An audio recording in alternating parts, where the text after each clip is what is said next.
Good morning, everybody. How are you? It's your buddy Uncle Bruce here. Welcome to September the 12th, Monday, September the 12th, 2022. Welcome to Uncle the Bruce party, here. pal. Welcome. It's another fun day and another fun week of making money in the markets, especially you option writers. Oh, you're going to have a field day this week. It's just going to be unbelievable. This market is about to break a lot of hearts. There are, I don't know why, I know why, but it blows my mind how absolutely short-sighted and how certain people in the business, the stock market business, drop sight of the ball in such a short period of time. It is incredible to me how irresponsible there are people are out there, especially senior, what do I call these people? Officers, directors, influential people in the markets. And what I'm talking about here is the talk is coming out today like everything is fantastic, everything is great. The interest rates won't go up as much as we thought. Inflation is already wearing out, and look at the Ukrainians. Oh, they're just taking territory from the Russians. I tell you, we're gonna crank up the old campfire and get everyone together, stand around it, hold hands, and sing "Kumbaya," and just watch the money roll in. Absolutely ignoring everything that is happening in front of our faces. Without You can't hide this stuff, and they're just ignoring reality of what's going on out there. This Jackson Hole thing. No one's mentioning Jackson Hole anymore. You know why? Because the 8-second attention span has come and gone. And it's now time to talk about other things like, well, we'll talk about this week's inflation report. That's what we're going to focus on now. And with gasoline prices going down, inflation in the US should be lower. And that right there will be evidence that it's all good now, and interest rates won't go up as much, and inflation has been the dragon has been slayed, and it's just going to be fantastic. I, I'm just going, what? You're out of your mind.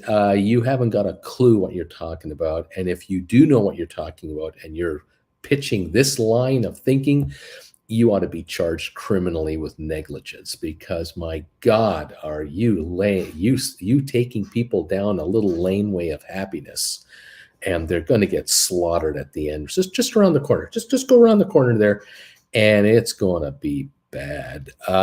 Look, there is no fix yet to the inflation problem. That hasn't been done.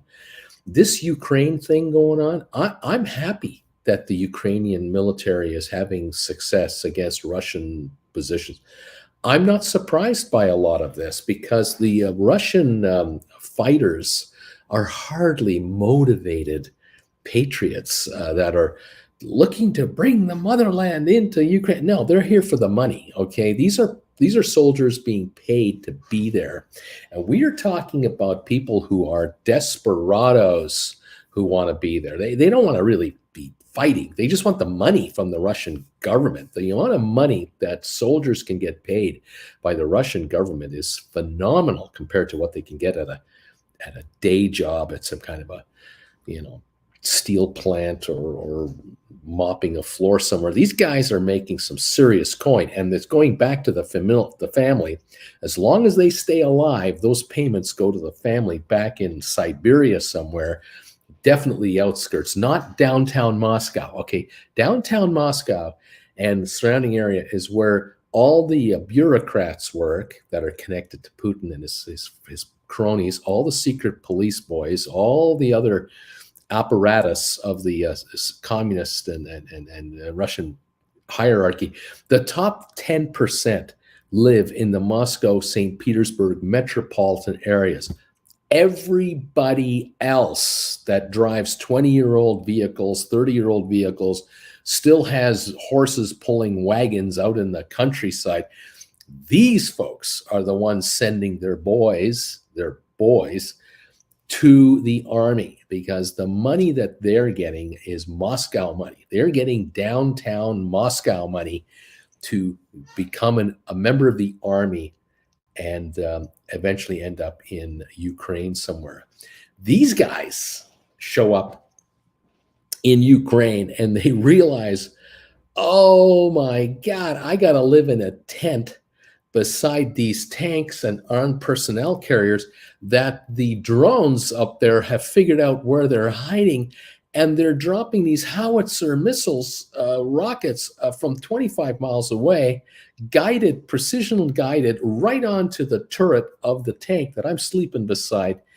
And I've noticed that all around me here, no one has been here for 6 months. All the guys that are here have been here for 5 weeks, 3 weeks, 2 weeks. We're all newbies, because the lifespan of a Russian soldier on the front line in Ukraine is measured in months or weeks. And then they get taken out. They either are badly injured and are sent home. They lose their minds and get sent home. They desert and just leave, and now are pursued by the secret police in Russia to be arrested. They're not gonna fight for whatever, because they figured it out. I'm gonna die. I'm gonna get wiped out, and I got a wife and 2 kids back home getting this check. It isn't worth it, because there's no military career here. There's a military special exercise going on that's got my name written on it for elimination. And the Ukrainians are going, we're never going to stop. We'll fight to the last bullet, because this is our land. We can't go back to Russia where we come from. We don't have another country we can go back to. This is our country. And so we're taking you guys out, or you're going with us. And these Russians are going, we're not that into it. We thought we had a cakewalk here, and it isn't a cakewalk. And the bitter reality is hitting home. So this so-called gain of momentum in the markets, because the Ukrainians are winning this territorial thing right now, is short-lived, because overnight last night, the Russians just launched hundreds of precision missiles of their own to all the power plants they could find in the territories that they're losing ground in. So that it's a what's that word I'm looking for? Something in burn, scorch and burn is a policy. When you lose territory, you burn it on the way out of town. You don't leave anything for the guys to get when you head out. Well, what they're doing is they're bugging out, and then they're sending in the missiles to blow up what's left and say, here, you can have this land. Good luck rebuilding everything while we keep sending rockets over to keep knocking you out. The Russians will fight dirty and what have you. We all know that. In any event, look, you want to think that the market's going up because the Ukrainians are winning the war? Strike one, it ain't happening. Strike two, inflation is going down later this week because the inflation report's coming. Great. Gasoline is off in the U.S. Great. Do you notice, though, that you can't find $2 a gallon gas anywhere in the United States? You notice oil is at $87 a barrel. It used to be 65, 75. Now it's 87, after all that run and everything. And it's still 360, 380 a gallon all over the place, 340 a gallon. It's ridiculously priced. Still $1 a gallon too high versus where the price of oil is.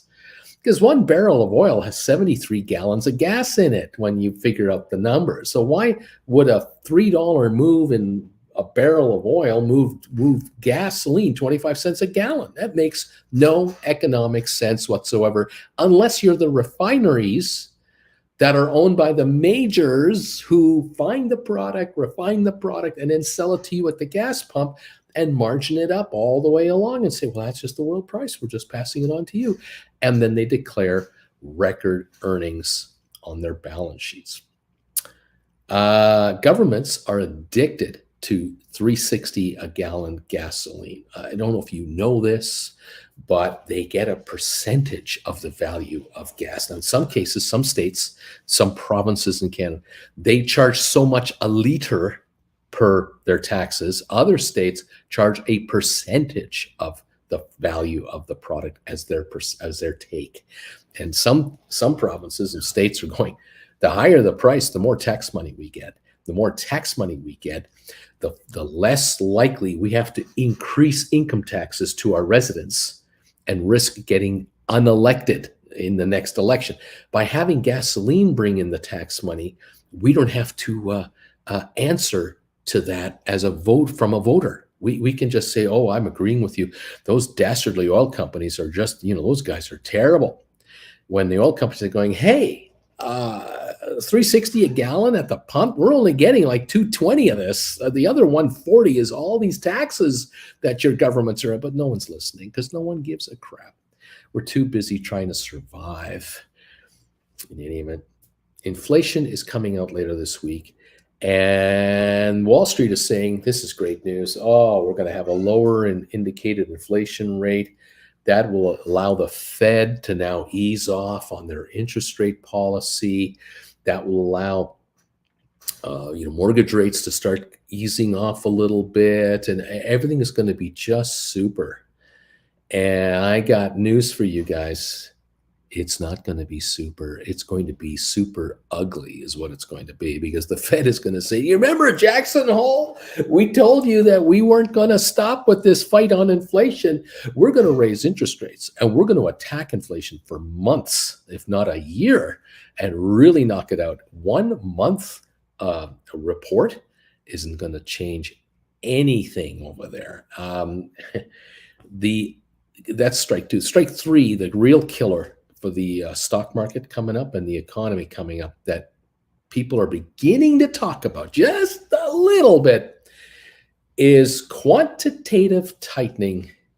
And that's something you guys don't know anything about unless you watch me all the time. If you watch me, you have an inkling of what the hell is going on. I've been trying to explain this in as simple a way as possible to try to warn you folks that this is more of a killer economically than interest rates going up. This is worse than inflation. This term, quantitative tightening, is the fear of God for economists. Those who understand it go, good God, this could really upset the apple cart. And I have to go back a little bit to kind of fill you in.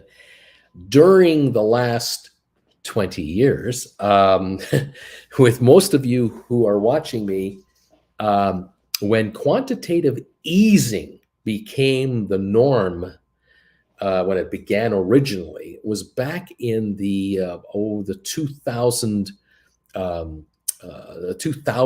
early 2000s, after 9/11. Because right after 9/11, when 9/11 happened in New York and Washington, the economy stopped dead. Airlines all of a sudden couldn't sell an airline ticket to anybody, because right after the shock of the whole thing happened and the skies reopened, people got home, and then they hunkered down, and they weren't going on any airplanes anywhere, and every airline in the world began to bleed unbelievable money. And that meant the hotels, the car rental agencies, all started to bleed money. Millions of workers got laid off, and governments had to step in with assistance to bail out their airlines. And the United States, as socialist as it is, bailed out its domestic airlines to the tune of billions of dollars in out and out handouts, disguised as loans and all kinds of stuff.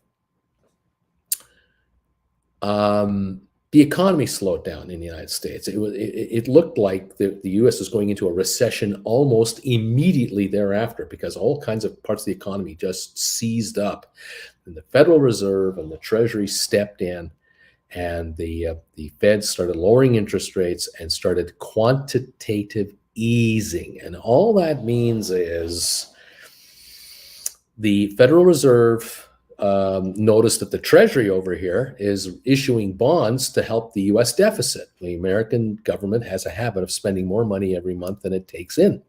So the Treasury collects tax revenue, but then has to pay the bills when Congress decides to spend money on this, that, and everything else. And the Treasury is just doing the math, and they're going, oh, we need $10 billion from somewhere, because the government's spending 10 billion more than we're bringing in this month, or 15 billion, or 20 billion, or 80 billion, whatever the number is. And the way we do that at the Treasury, it's simple. We create Treasury notes. We create US bonds, and we offer interest on the money we need. And we bring the money in from institutional investors, from hedge funds, pension funds, mutual funds, from banks, from insurance companies, the institutional investors. But the institutional investors and bankers and everything are saying, we can only buy 6 billion of the 10 billion you got. Like, you want to raise 10 billion? We've only got 6 billion lying around. We don't have 10 billion bucks. Where does the Treasury go now for another $4 billion? Well, they go to the Fed, the Federal Reserve. The Federal Reserve prints money. The Federal Reserve creates money. They either create it or shrink it. And what the Federal Reserve said to the Treasury is, we'll take half of all your Treasury notes every month. So you're going to raise $2 billion in 2-year notes, and $2 billion in 3-year notes, and $5 billion in 5-year notes, and so many in 10-year notes. And you're going to mature out all the bonds that mature this Friday or Thursday. And then you need 10 billion more on top of that to cover the ongoing deficit you have. We'll take half of the bonds that you need, and the Federal Reserve will buy those bonds. We'll give you cash, and we'll put the cash into the Treasury. The Treasury will now be able to sell the bonds they need, and no government check will bounce to any federal employee or any federal contractor or anyone getting money from the US government. It all keeps going.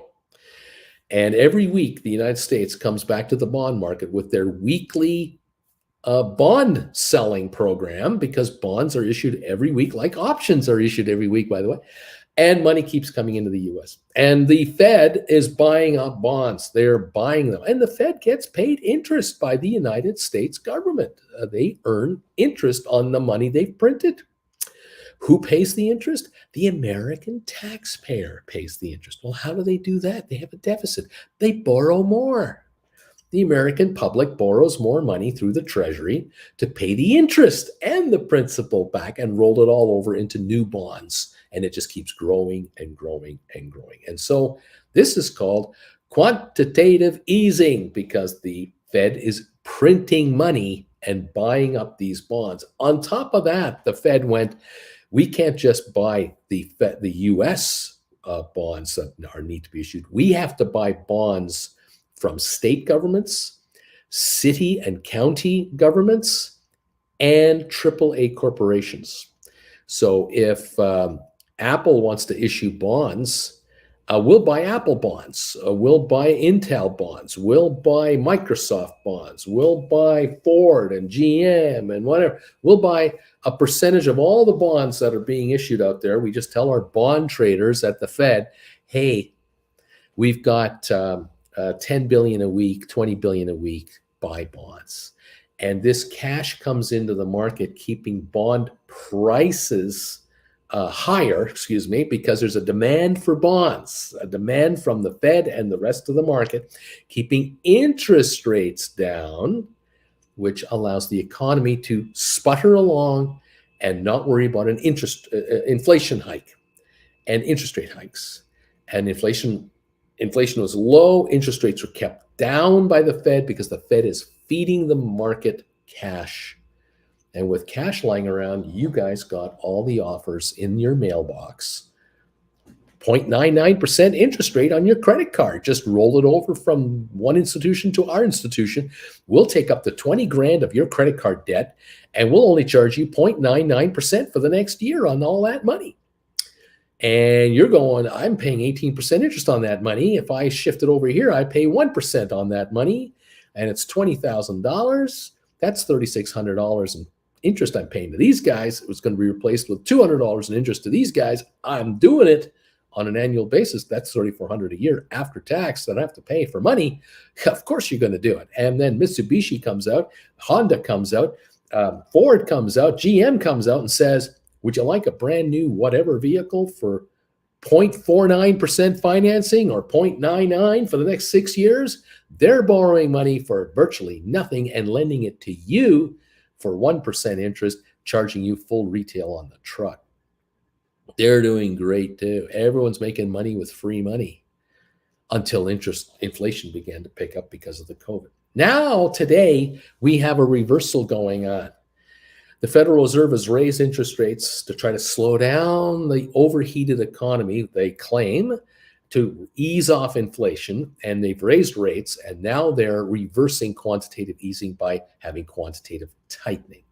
And every week, every month, U.S. Treasuries mature that were issued 2 years ago, a year ago, 3 years ago, 5 years ago, 10 years ago, 20 years ago, 30 years ago. These bonds come up for maturity. And the U.S. government has this nasty habit of still spending more money every month than it brings in. It does this all the time. Of course, the bond traders know that. The U.S. economy, the U.S. government never spends less than they bring in. They always spend more because they want votes. They want to keep being reelected, and they want to show their folks back home that I'm your senator, I'm your congressperson, you want to vote for me. I helped build that bridge. The Federal Reserve knows this too, and they're saying to the Treasury, we're not buying your treasuries anymore. We're not going to buy any more treasuries. We're going to stop buying treasuries. And the Treasury's going, well, we'll just keep going to the market for cash. And the institutional players out there are going, the Feds are stopping. They're not going to buy bonds like they were before. And as a matter of fact, they might be selling bonds. But the first thing that the government is doing is when a bond matures, the Treasury has to pay whoever owns that bond the money for that bond. It's paid its interest, but now the principal has to be paid off. And so the Treasury tries to raise $20 billion in fresh cash, and the $20 billion goes to paying off the $20 billion in cash that matured, you see. And so if you have $20 billion maturing and $20 million raised, that knocks that off. And then the Treasury raises another $10 billion more for the deficit, which means they're creating another $10 billion of fresh bonds on top of the bonds that exist to cover the deficit.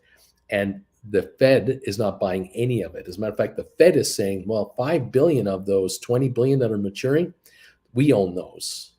We want to be paid back for that. And the Treasury gives them $5 billion. And this $5 billion goes back to the Federal Reserve, which cancels the money. It doesn't reinvest it anywhere. It just eliminates the money from existence. And that's called quantitative tightening, the tightening of the money supply.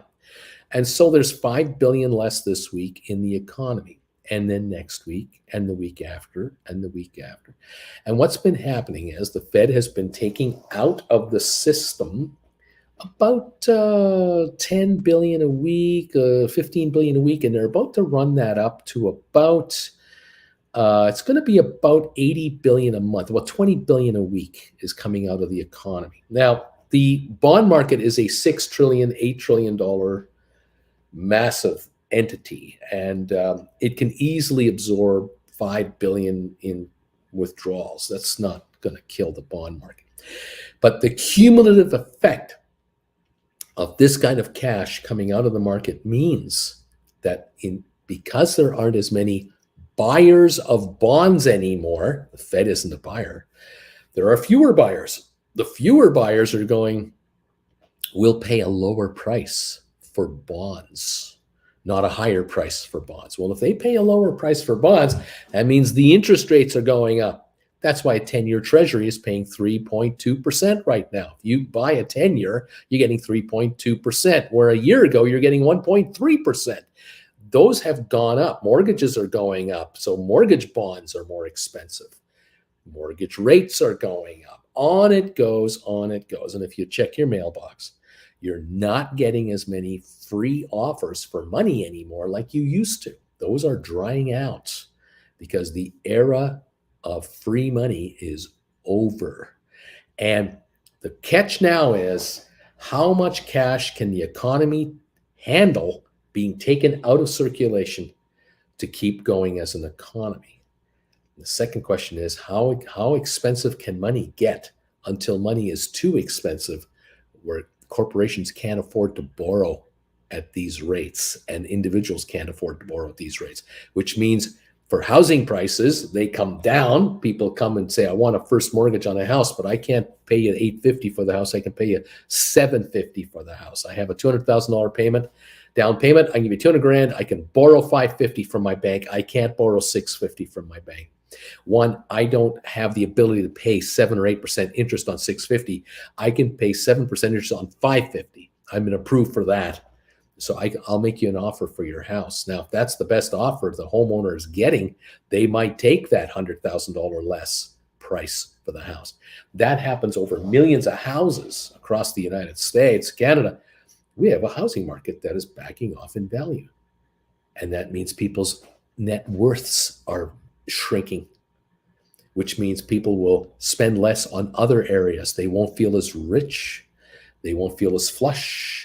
And when they go to buy a new house that they just sold the old one, they're going to buy a new one. They're going to buy a new house for a lower price. It continues the opposite direction. Money out of the economy means money coming out of the earning power of corporations. And that means stock prices drop. And the market anticipates this. The market is ahead of all of this. This is what generally the pros in Dover are supposed to be doing. They're supposed to anticipate where the market is headed next. And the market is figuring out in certain pockets, although you're not hearing it very loudly, but in certain pockets of Wall Street, and certainly at the mutual fund level, the hedge fund level, the pension fund level, these pros, these institutional professionals are getting told by their advisors, look, there's money being sucked out of the money supply by the Fed. They are going to reduce their balance sheet because the Fed had between 9 and 10 trillion dollars of bonds in their portfolio. That's how much they've bought in the last 20 years. 9 to 10 trillion dollars of debt is held by the Fed in money that has been printed over 20 years. They're now trying to buy back $1 trillion a year, 80 billion a month, 20 billion a week. They're trying to take it back. And in a year, that's $1 trillion. The target is 2 to 2.5 trillion. They're trying to reduce their holdings by 25%. The question in everyone's mind is, can the economy handle a 25% reduction in the Fed's level of investment? This money will come out of the economy across the board. How bad will that affect the economic viability of the United States of America? Every country wants to know. Every banker, central banker everywhere in the world is asking this exact same question. Can the United States economy survive and keep growing with $2.5 trillion of cash being eliminated from existence? And I'm saying to you guys, as option writers, you couldn't ask for a better environment in which to write options because you don't have to fear the upside. There is no way that General Motors or Toll Brothers or Apple or AT&T or whoever these companies are that lend you money and you do or you don't or do or do not understand it. If you're a house buyer, you know you're borrowing money when you get a mortgage. When you're a buyer of a car, the car dealer doesn't talk to you about the price of the car. They talk to you about the price of your loan. That's all they talk about. They say, oh, you have a 5-year-old car and you want to get a new car because your family is changing. You got 2 kids and you got to get a minivan or an SUV. You got to change. Well, you know what we can do for you? We'll take your old loan off your hands with your old car. We'll take it away from you. And we'll give you the keys to a brand new blah, blah, blah. And your payment, which you used to pay, which was $249 a month or $328 a month or $444 a month, will be exactly the same. we'll give you the same payment for another 7, 8 year term. Here are the new keys. That's all you got to worry about. And you're sitting there going, what do I give a crap about the price of this car? I don't give a crap about the price of the car. What's the cost per month to drive this thing? I can move up into a brand new car with a full-blown warranty, 48-month warranty. They're giving me 2 years of free maintenance. They're giving me a car that smells nice and new. It has 0 clicks on it, no miles on it. I'm getting rid of the old clunker, getting into the new machine. I don't have to worry about brakes, tires, mufflers, transmission problems. I'm getting a brand new car. And it's the same money per month. I don't care about the price of the car, because why would you?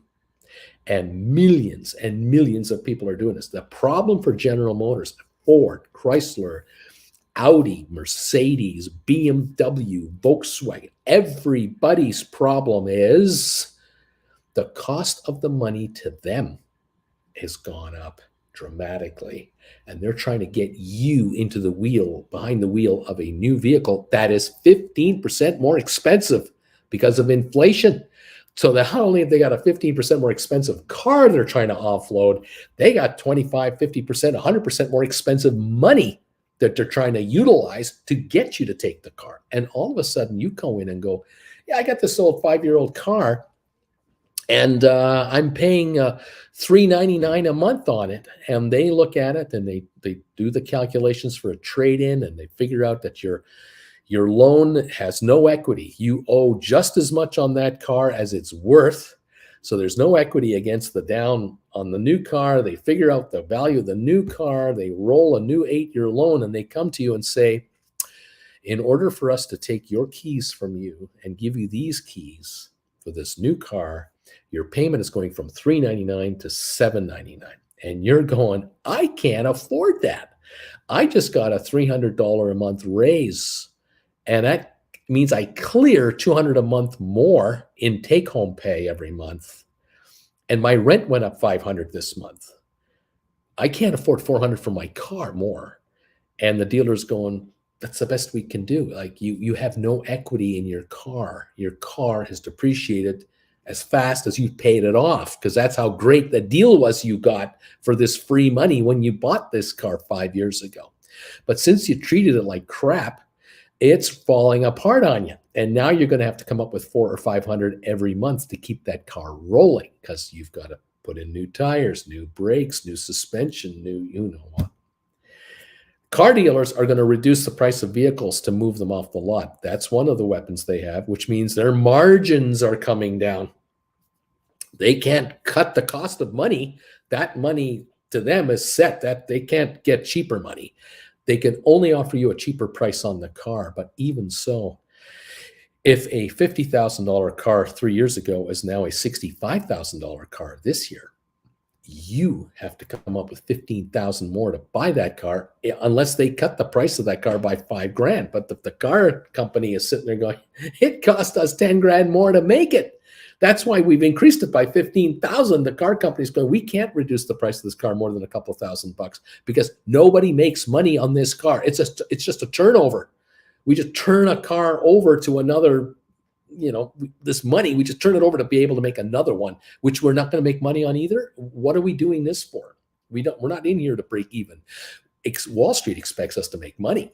Stockholders want to see returns for their investment in our stock. And so a lot of people will be shut out of the car market, or they will realize, I can't get the vehicle I want. I can only get a vehicle that is $45,000 in value, not $65,000 in value, because the cost of the money for the car, truck, SUV is higher. I used to be able to afford a $55,000 vehicle. Now I can only afford a $45,000 vehicle because the payments are higher at the $55,000 level than I can afford, but I can afford the payments at the $45,000 level.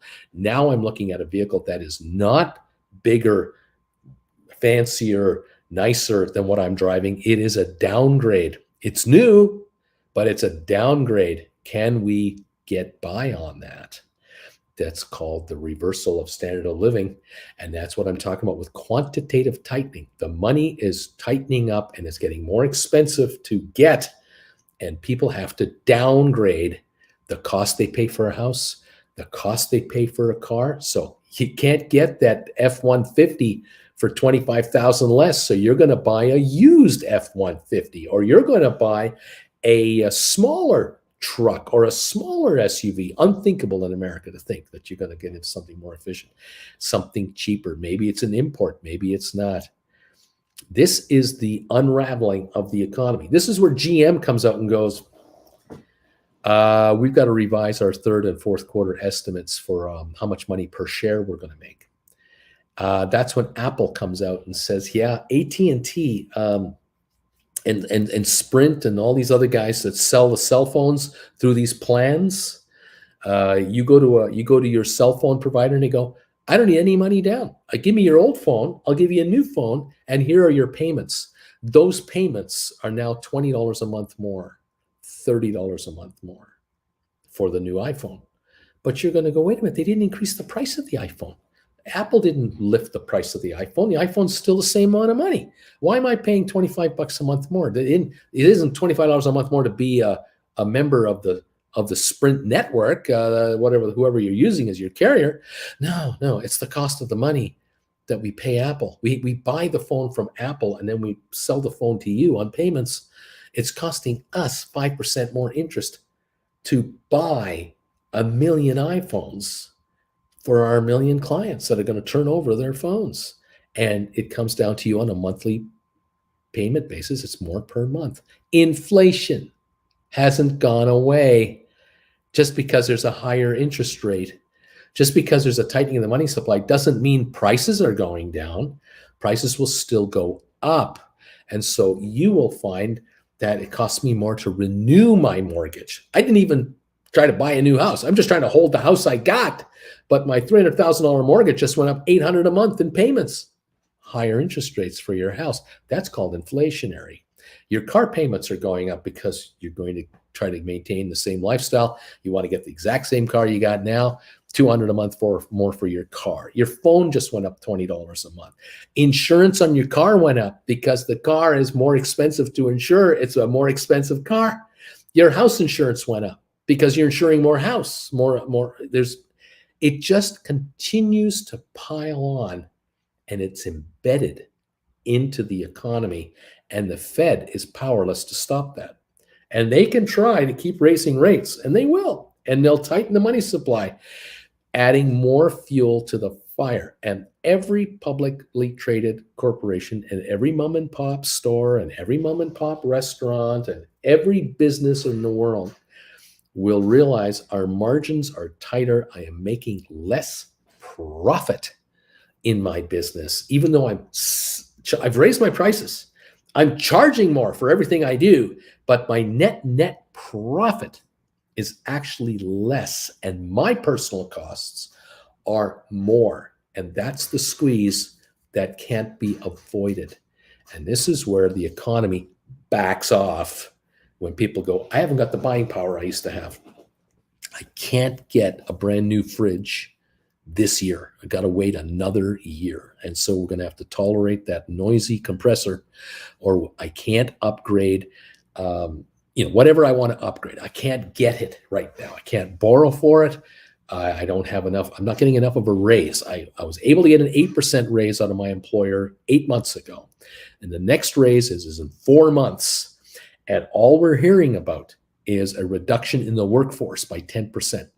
The employer is saying, we're going to give everybody a 5% raise, an 8% raise, whatever it is, but the cost of the raise will be people leaving the firm, because our cost of labor will be 5% more. We'll pay 5% more for the labor we have, but we will have less of it. And you look around the office and go, who is getting let go? And that is a contraction of an economy overall. And so option writers, you're writing options on stocks and against the market. And you're worried that, well, if I write options on Apple, will Apple go to $250 a share this year because they're going to make a piss pot of money? Well, no, they're not. And no, it will not.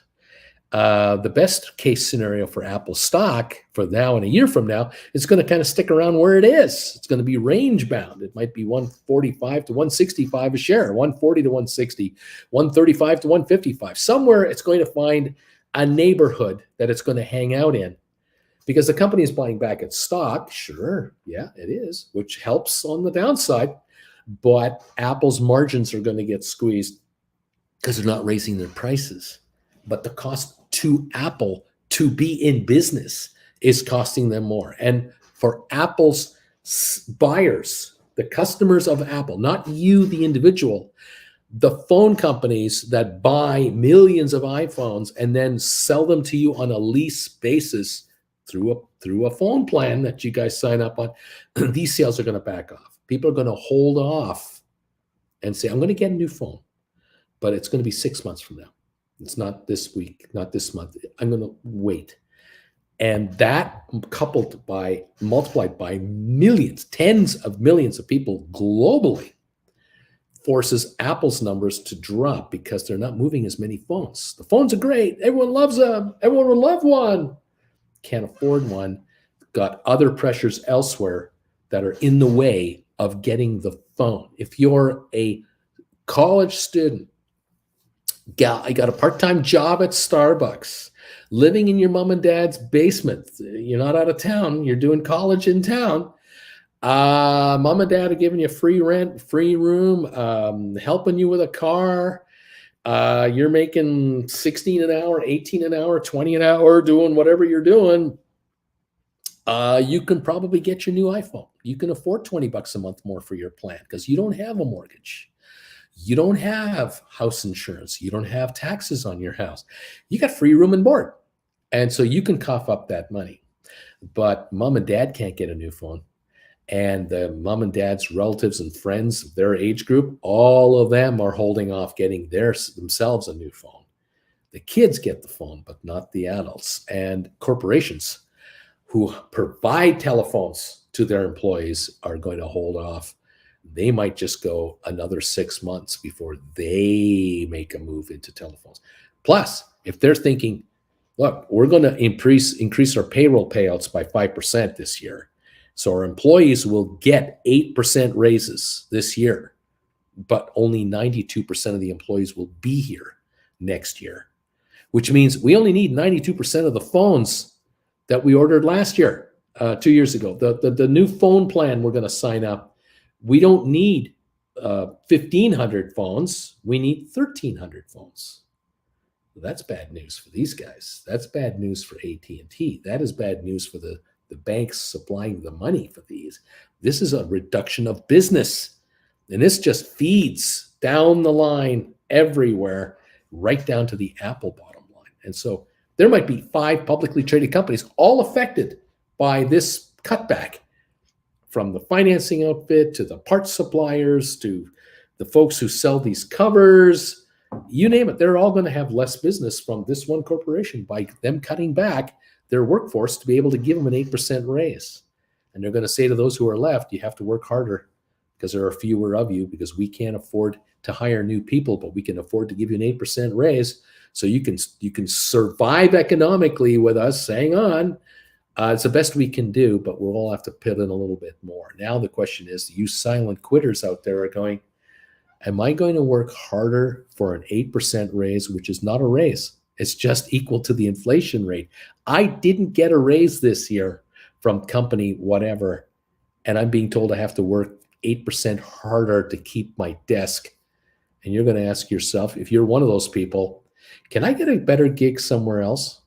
If I can join company blah, blah, blah, and get this kind of money, but keep my work level at the same, or I can get 15% more money from company whatever, and also work less than I have to work going forward, there's a double reason why you'd want to leave. And so companies who can't compete are going to start losing their best talented employees, which means, yeah, you wanted to reduce your workforce by 8%. Guess what? You've reduced it by 12%. Because you got rid of the 8% you wanted to get rid of, which you had no choice, but then 4% more walked out.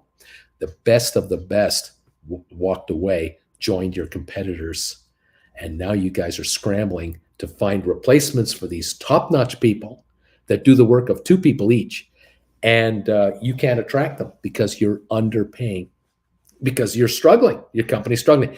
This is a reverse wheel. This is bad news. This is a downward slide, race to the bottom.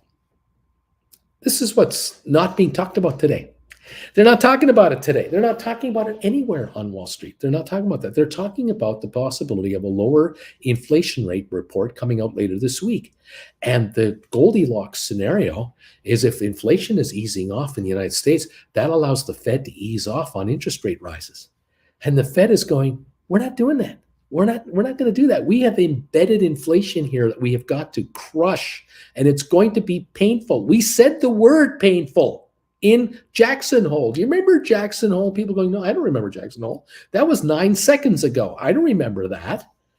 I'm all focused in on what happened with the NFL yesterday. The Steelers won their first game. I don't know how they did it, but the Steelers won their first game yesterday. That's what I'm talking about. That's what's important in my life, the 8-second attention span rule.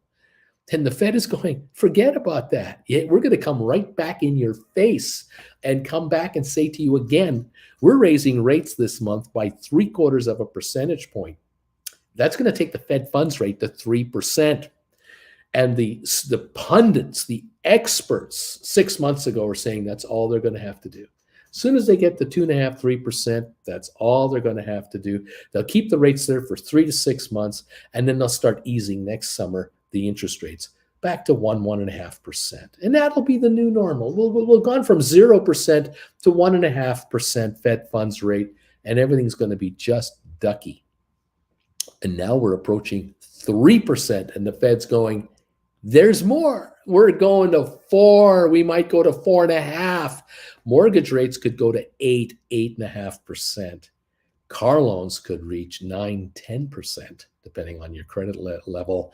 Credit card companies are scrambling to raise money to keep these balances going. And there's less money in the system to finance all this stuff.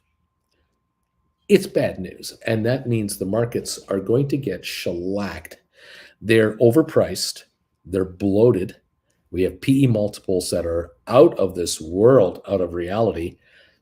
But the current crop of Wall Street pros, except for the 60 and olders, that's me, don't know of a time where there was ever an 8, 10, 12% inflation rate with 8, 10, 12% interest rates.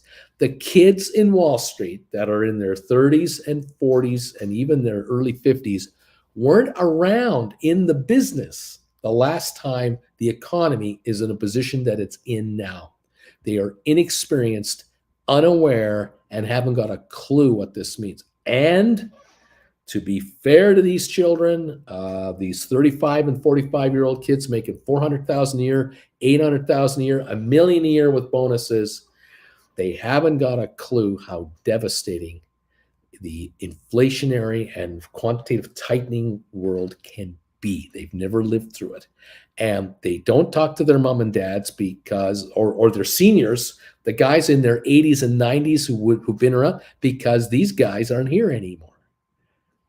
If they hadn't already died of old age, or they've gone into the Alzheimer's dreamland, gone forever, they died during COVID. They died too soon.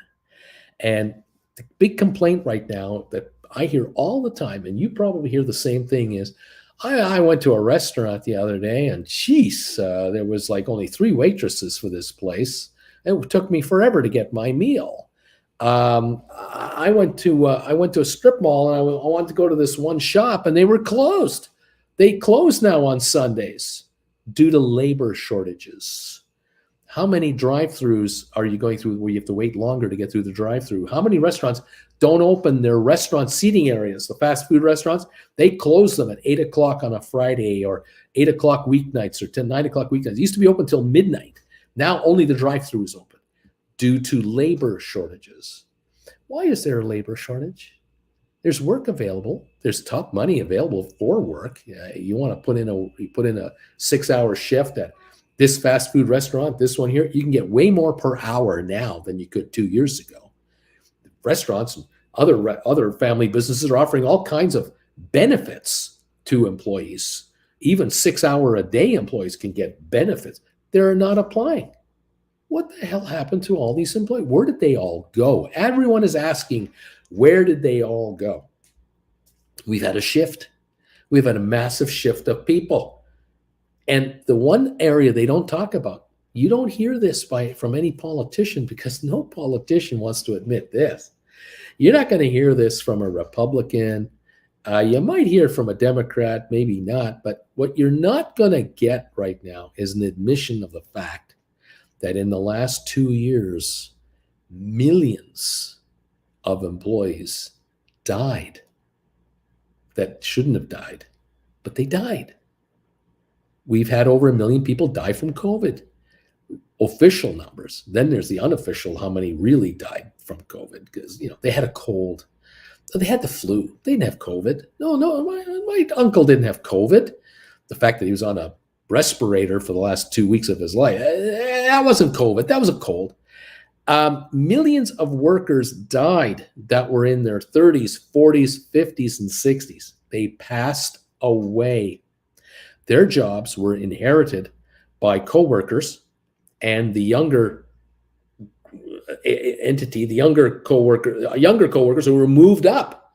Then we had retirees. We've had 50-plus-year-olds who took early retirement because they were handed a silver platter of opportunity to get out now, including the house that we've been living in went up $300,000 in value in a year. We're selling and we're getting out of here. I'm retiring, baby. This is $300,000 of net money in my hands. I'd have to earn $600,000 in salary over the next 10 years to get $300,000 and then not spend any of it for 10 years. Good luck with that. I just got a gift of $300,000 equity in my house in a year. I can take a hike right freaking now. I'm out of here. And there have been couples who have said, we're gone, baby. We're gone. We're gone at age 55, not 65. 60-year-olds just got a gift of 10 years of equity increase in their house at the last minute because they were 60 and they were looking at 65 going, we will not be able to retire at 65. We are in trouble. And all of a sudden, the house went up 300 grand in value, 500 grand in value, 200 grand in value. We can retire. We can sell this house, cash in, and we can move to Sarasota, Florida for $275,000 in a 2-bedroom little old condo in a community somewhere and get out of this $875,000 house that we're not wanting to put another dime into. We got out. They got out. They ran for the swamps in Sarasota, for the beach. They went to Florida. They went to Georgia. They went to Texas. They went to California, Arizona, wherever they went to, they went. They've left. That's another huge chunk of the workforce, which means all their coworkers and younger workers were moved up, which opened up all kinds of opportunities for new workers to join corporations that hire people full-time, that have medical benefits, that have all kinds of benefits. And they're saying, find bodies and bring them in here. And these are the people that would have been working 18 hours at this fast food restaurant and 18 hours at that coffee shop over there with no benefits. They would have been the ones going to Walmart trying to get a 24-hour-a-week job, not getting it because Walmart is not stupid. They don't hire people, or they didn't, anything over a certain number of hours, because as soon as you breach that level, you're a full-time employee. I got to give you benefits. I'll hire you for 20 hours a week and at $8 an hour. And Walmart was beautiful at doing that. Target did it. Many other organizations did it. They kept wages down by not hiring people full-time and not handing out these other benefits. And these people were forced to do 2 part-time jobs, 3 part-time jobs to cobblestone together 45 hours a week at $8 an hour and starve to death at that. Those folks now have full-time jobs at $20 an hour, $25 an hour, with company XYZ, working in their loading dock or working as a janitor or working for what they found full-time jobs with benefits. They are not going to work for mom and pop pizza outfit for 18 hours a week. Sorry. You got to find someone else to take that job. Well, who was left to take those jobs? Immigrants? What immigrants? There are no immigrants to take those jobs. They also have jobs. They're already working. They're fully employed. There's no one else. Does the United States want to bring in 2 million people a year from the outside world? No, it doesn't. That's politically impossible. And so there's nowhere else to turn. And so what are we finding? We're finding owners of mom and pop stores working in their stores. The owners. We're seeing the husband and wife literally in the store from time to time with their kids working the store. They can't find employees. Who in their right mind would put in that kind of effort, that kind of work environment, that kind of slave labor for a business to clear $100,000 a year for the family? Nobody from the outside. Only the owner would work that hard, not a part-time employee. And that's why we're noticing there's labor shortages everywhere. Yeah. And it's not getting any better. Now, the good news, maybe turn down in the economy, we don't need as many workers.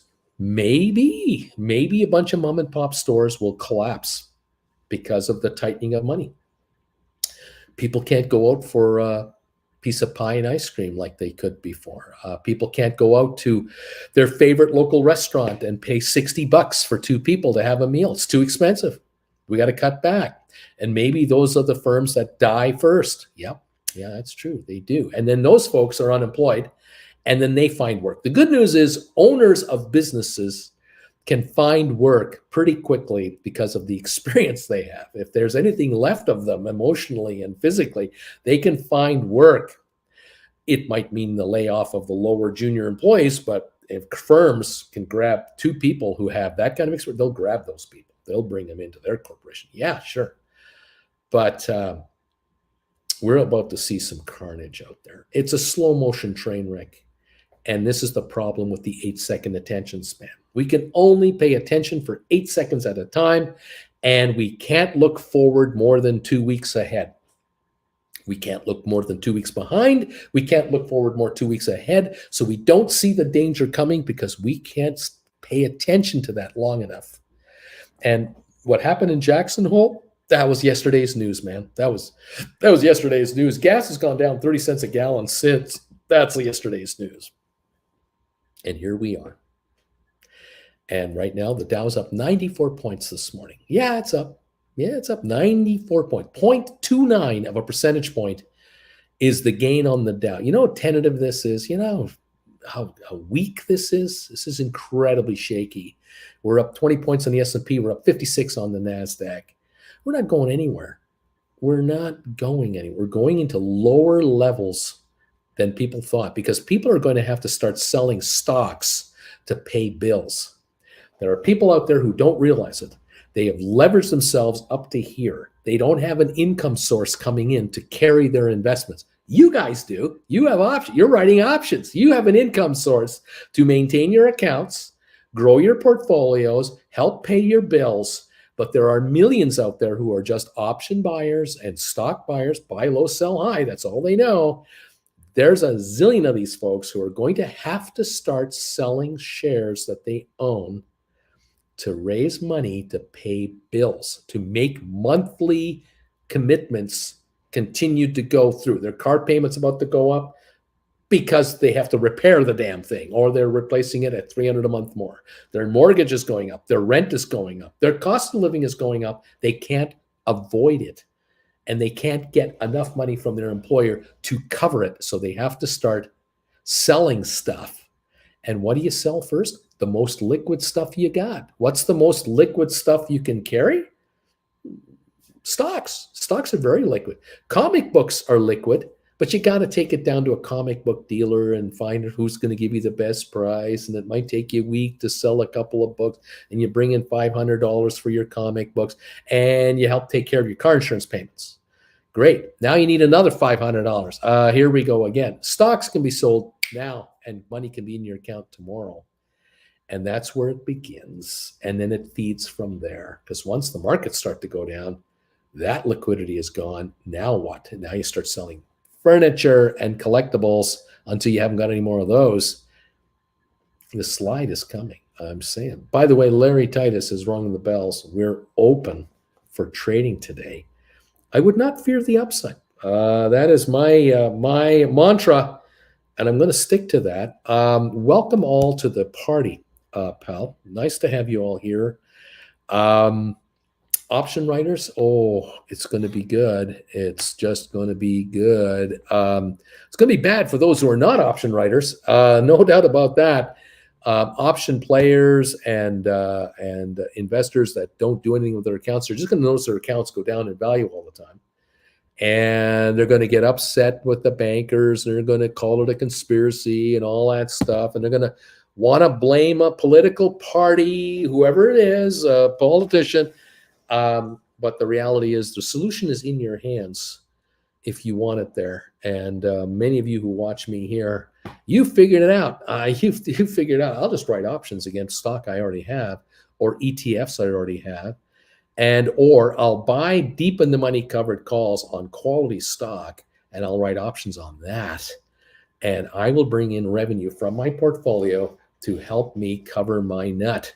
And yeah, you'll notice, you may have already noticed the cost of your personal living has gone up so many dollars per month and will go up even more in the next several months. Because some of you are looking at the wall going, oh shit, my mortgage is coming up for renewal. And they wrote me a letter saying how much they love me. And my mortgage is going from 3% to 5.78%. Oh crap. My payment is going up $300 a month, $400 a month, $200 a month, $900 a month, whatever it is. And you got to come up with that new money, that new monthly money, or sell the house. What are you going to do? Options. Bring money in from the options market. Let's go. See what happens. Anyway, thank you all. Constantine, Bronco Bruce, I wrote a September 16 GameStop call. It dies this Friday. It's a $26 call. I got $1.29 for it. And I haven't been exercised yet. They haven't taken the stock from me yet at 126. Should I roll or should I wait? What do you think I should do? You have until Friday, of course, unless you get exercised tonight or tomorrow night. I doubt you will be exercised right away. Option holders, whoever bought options, whoever owns these options, all they want to do is flip them. They just want to flip them. They don't want to exercise them. They just want to flip them for more money. So if anyone bought a contract from you for 129 and is now sitting on a contract worth 337 book value plus premium, it's probably about a $4 contract, 380. They're selling it. They're selling it for a profit. The guy buying at 380 is thinking the stock's going to go over $30 today. Maybe GameStop will go to 30.31 by tomorrow, and the 26 will be worth $5.50. They'll flip it then. That's their objective. That's their thinking, because option buyers are thinking that I'll buy an option because I think the stock's going up. That's why they buy call options. It's pretty simple. You, on the other hand, are sitting there going, yeah, it's worth 337 right now. But if this market takes any kind of a dip, this stock will back off pretty well dime for dime. I mean, if the stock drops a dime, my contract will drop 9 cents for sure because it's losing book value. The question you have is, can I roll this over? Can I buy this call back, and whatever I have to pay for it, can I sell another call for just as much money so I don't have to cough up any fresh money? And what call would I have to sell to be able to get just as much money for this call going forward? Do I sell another $26 call that lasts 2 more weeks or 3 weeks? It's a 3-week contract from now expiring in, say, early October. Can I buy mine back for $380 and sell that one for $420? And it's a $26 call. And I wait now 3 more weeks. I got 3 weeks in the money. See if it backs off. If it backs off $2 a share to $27.75 from $29.75, my call is only worth $1.75 book value with maybe 2 weeks of time value on it. I will buy it back for less than I just sold it for. Or can you theoretically find a call option that is a month out from now, 3 weeks out from now, whatever it is, and has a higher strike price? So can you sell a call for $4 that's a 30 or a 27 or a 28? Like, can you get out of your 26 and write a 27 or a 28 a month, 5-6 weeks from now for as much money as it'll cost you to buy the 26? That would be the ultimate win. Now, for some of you, and you figured this all out, you realize that, you know what, I can write a 30 for a month or two or three out. I can write a 30, but I need to cough up $1. I'm going to buy back my call for, say, $4, and I can get $3 for a $30 contract. I need $1 in cash to make it $4. That covers the cost of my call. But I put up $1 to move up $4 in strike price. So I'm only putting up $100 a contract to get a $400 more valuable contract in my hand by writing 30s instead of writing 26s. If the shares top out at 30, 31 in the next couple of days, and then they back off to 27 again, the $30 call is $3 out of the money. I'm a happy camper because I sold it for $3. It's now trading at like $1.75. It cost me $1 to do it, but I just got $1.25 back on this call right there. There's my $1. If I buy them back, I got my money out of it already. On the other hand, I can wait longer as the contract keeps depreciating and deteriorating because it's out of the money. That I can do too. So my answer to you, Constantine, is for everyone else is the same answer. Open up your option contracts and take a look at where all these options are trading at. Make sure that your options are updated, because some of you have 10-minute old quotes that are out of whack. You're not getting the current price of your contracts. You may want to wait the first 20 minutes to an hour of our morning to see if this market really has any legs to it, or whether this market will have a pop only, like the whole stock market will have a little pop and then start to slump back. And if that begins to happen, you may find that GameStop tries to get to 30, can't get it, or can barely get it, and then can't hold it and begins to slump back into the 28s.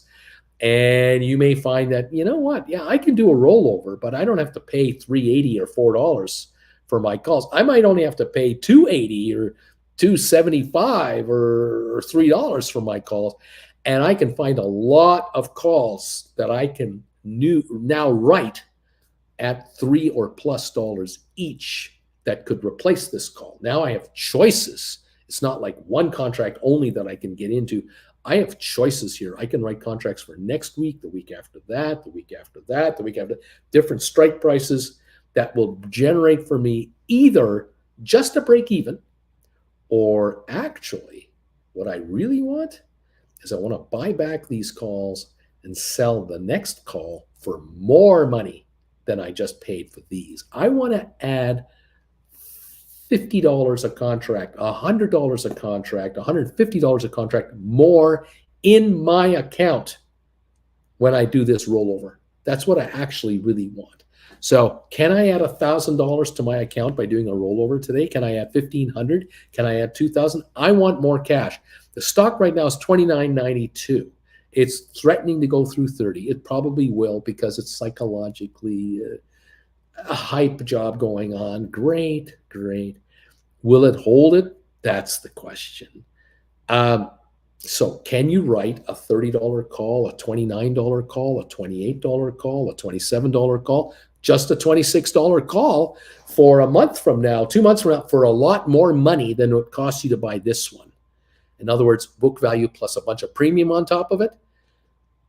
You might want to move into that scenario, but you may want to wait a couple of minutes, like 10, 20, 30, half an hour, 40 minutes, just to see how this opening kind of starts, and begin to look now at the option chain and start rubbing your chin going, well, if I were to do a buyback and then sell these, I could move up strike price. I could go down the line in time. But where can I get more cash in my hand? Where are the gamblers giving me more money?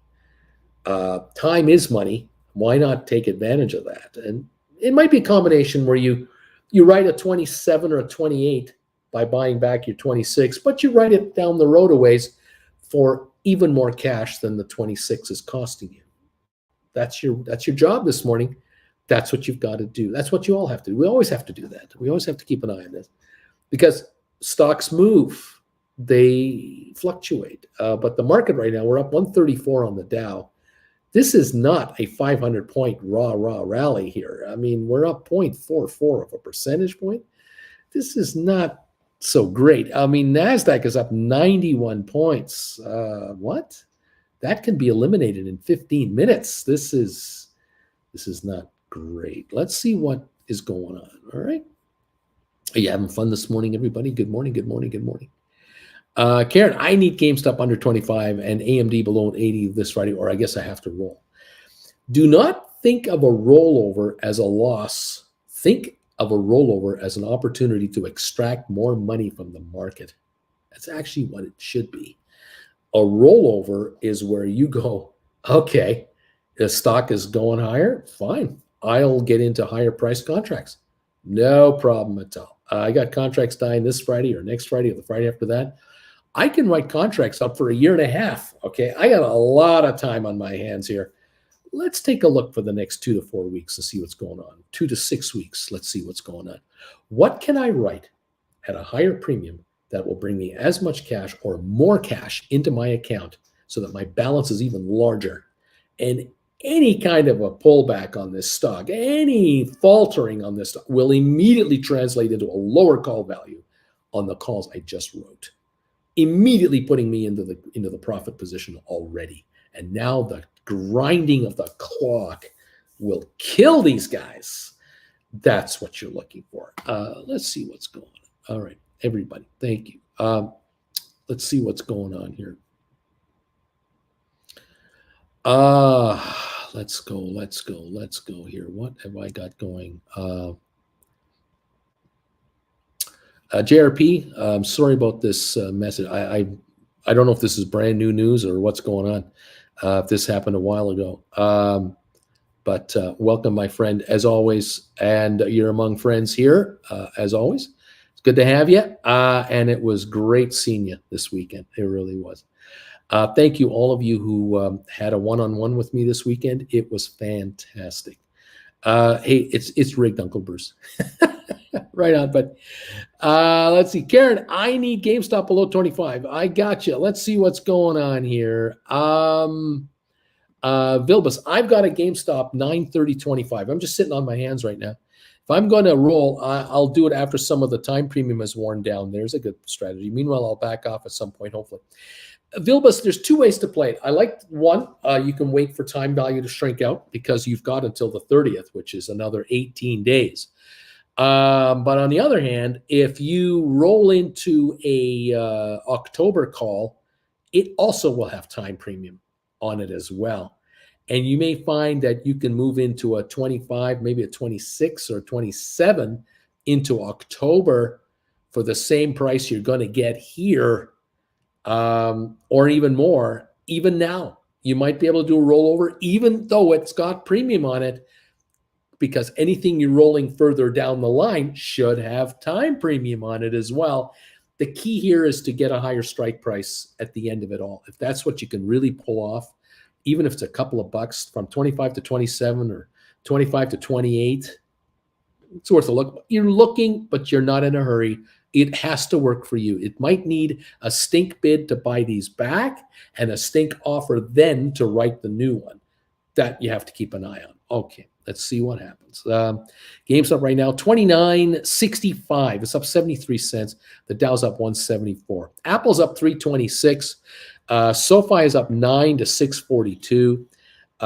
We got Rocket Lab up a nickel right now. HPQ is up 24.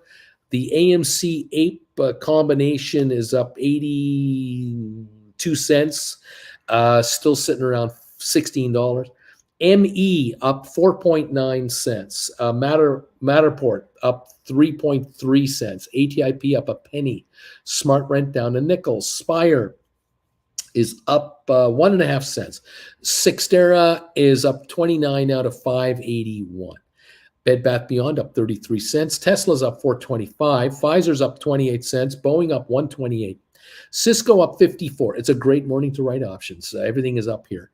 We got Twitter down a little bit, down about 80 something cents, 43 cents, pardon me. Home Depot is up 2.14. Carvana up $4. It's being talked up. I would avoid this.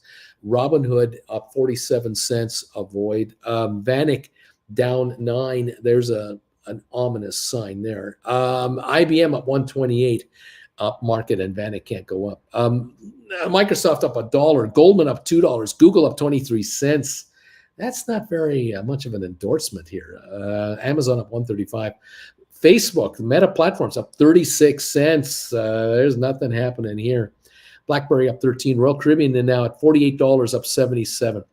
Target is now sitting at a 184 gain. JP Morgan up 165. Costco up 280. Walmart up 78 cents. Nvidia down 46 cents. Disney up 169. We've got American Airlines up 37 cents to 14.56.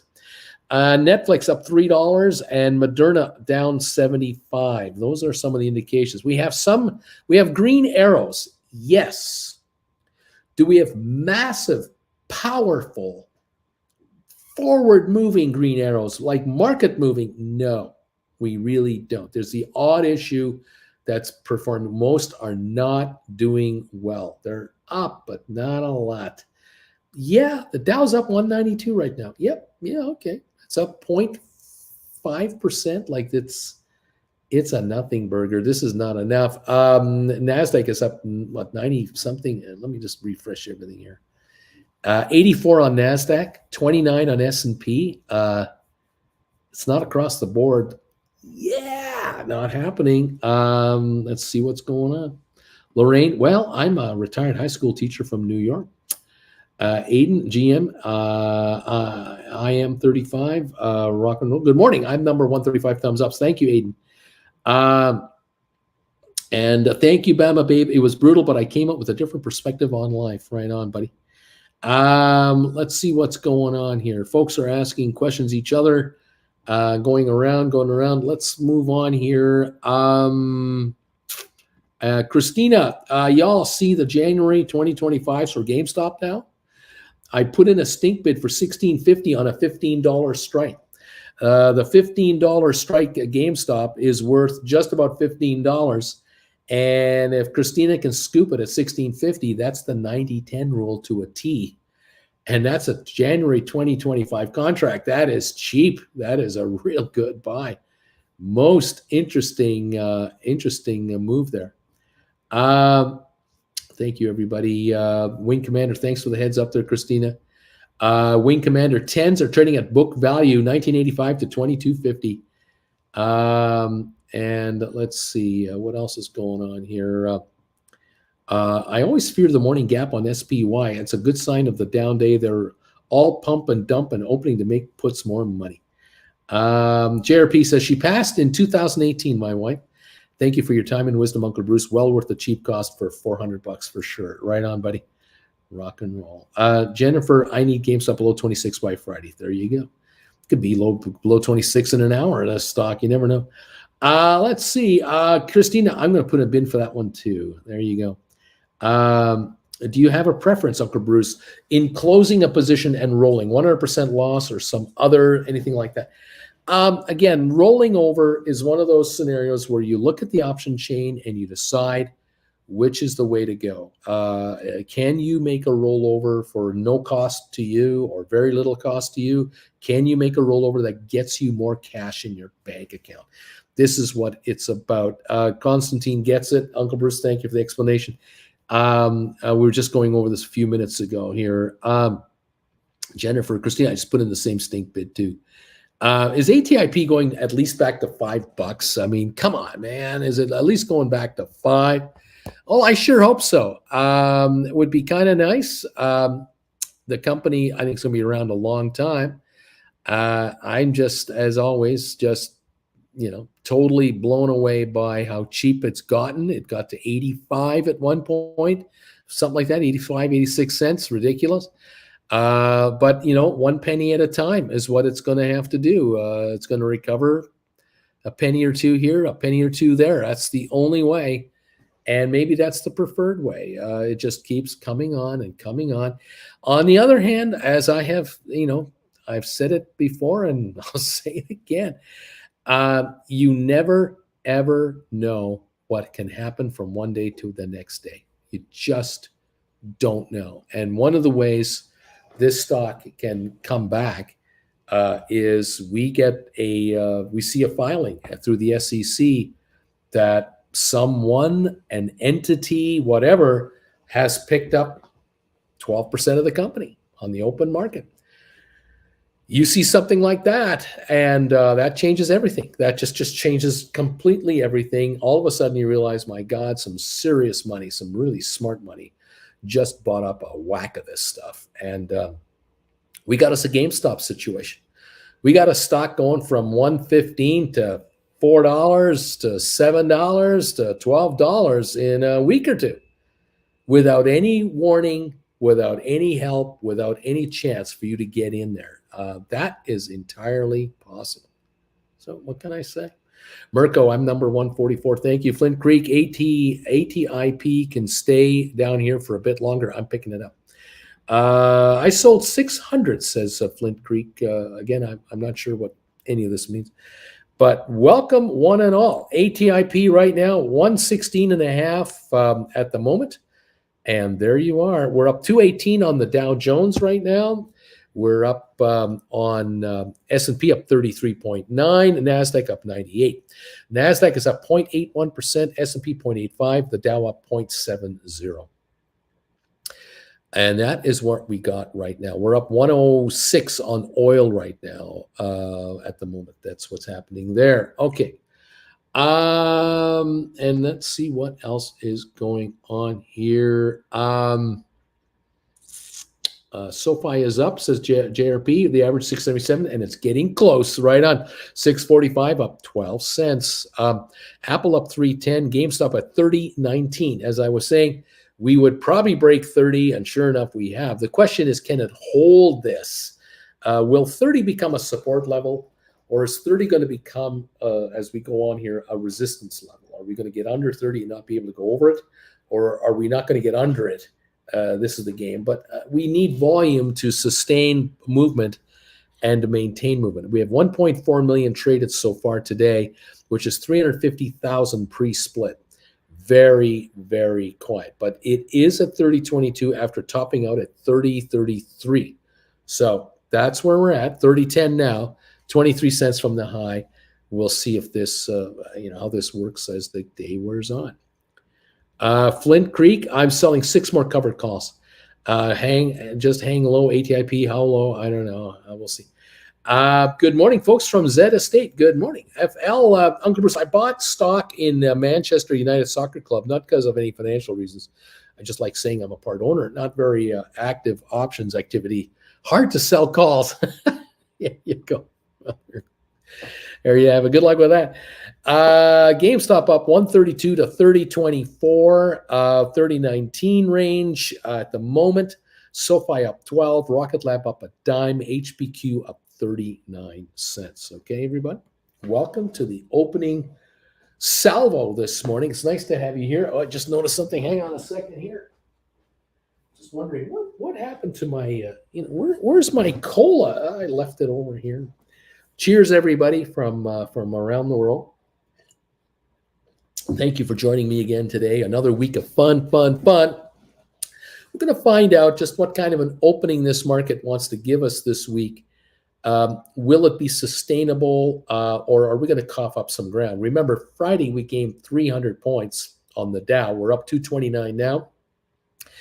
And we have got to see corrections in PE multiples. We have to get adjustments in PE multiples on a lot of companies out there. Their PE multiples are screwed up, way too high for the higher inflation and interest rate environment we're in. I think there are a number of Dow 30 component stocks, S&P 500s, that are going to come out with earnings reevaluations and earnings adjustments.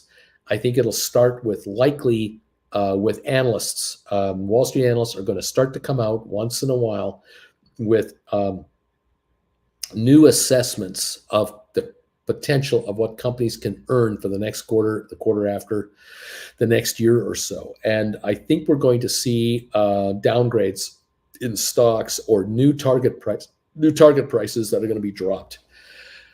That's what I'm wondering on. We'll see what happens here.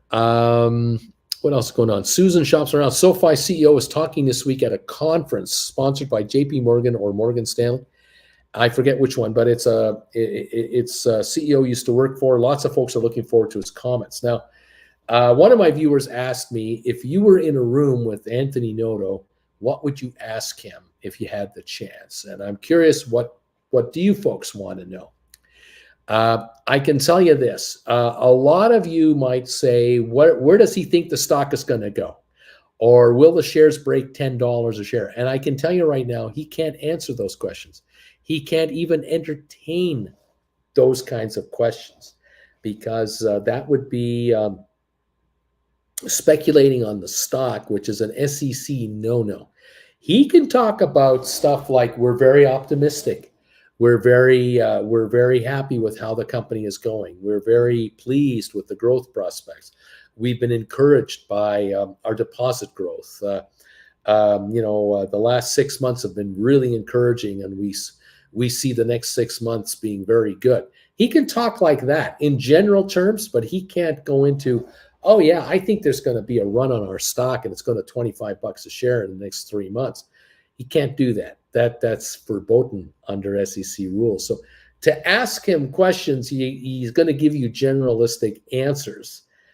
He'll put the best spin on it he can, because I am certain he is as optimistic about the company as most of us are, because of course he sees it on the front line. I mean, he's getting daily reports from his lieutenants as to how things are going in the various divisions that they're running. But what will he say, and how will he say it, and how will the market interpret it, and on and on and on. That is the big question right there. All right. JRP wants to know, is there a community on Discord? We do have, I think, a community for this channel on Discord. If anyone can pop up the address, let JRP know. I don't know it offhand. I don't run it. We're up 270 on the Dow, 43 on S&P, 141 on NASDAQ. And we've got a GameStop move at 30.22 now, up 130 a share at 30.22 right now. The high of the day, it looks like $30.34 has been the high. We just hit it about 5 minutes ago. 30.16 right now, 30.13 on GameStop. A little pullback again. Apple up 4.19, having a good morning.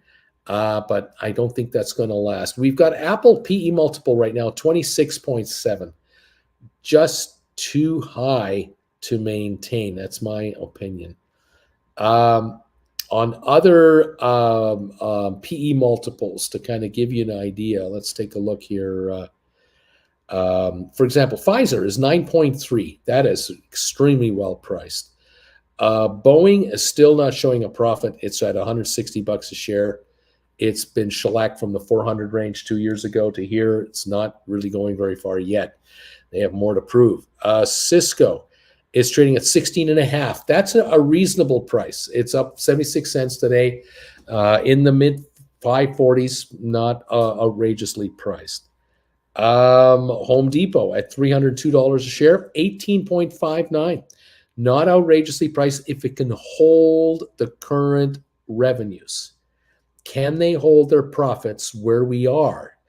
If their profits are going to be 5% lower this full fiscal year because of supply chain issues and a slowdown in the economy and a tightening of margins, then the PE multiple here might be a tad high, just 5% too much.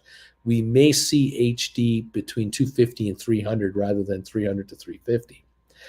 Other stocks I'm watching here, IBM at 130 a share, 21.46, just a little rich unless their earnings can grow. But I don't know if they can grow earnings in the current environment.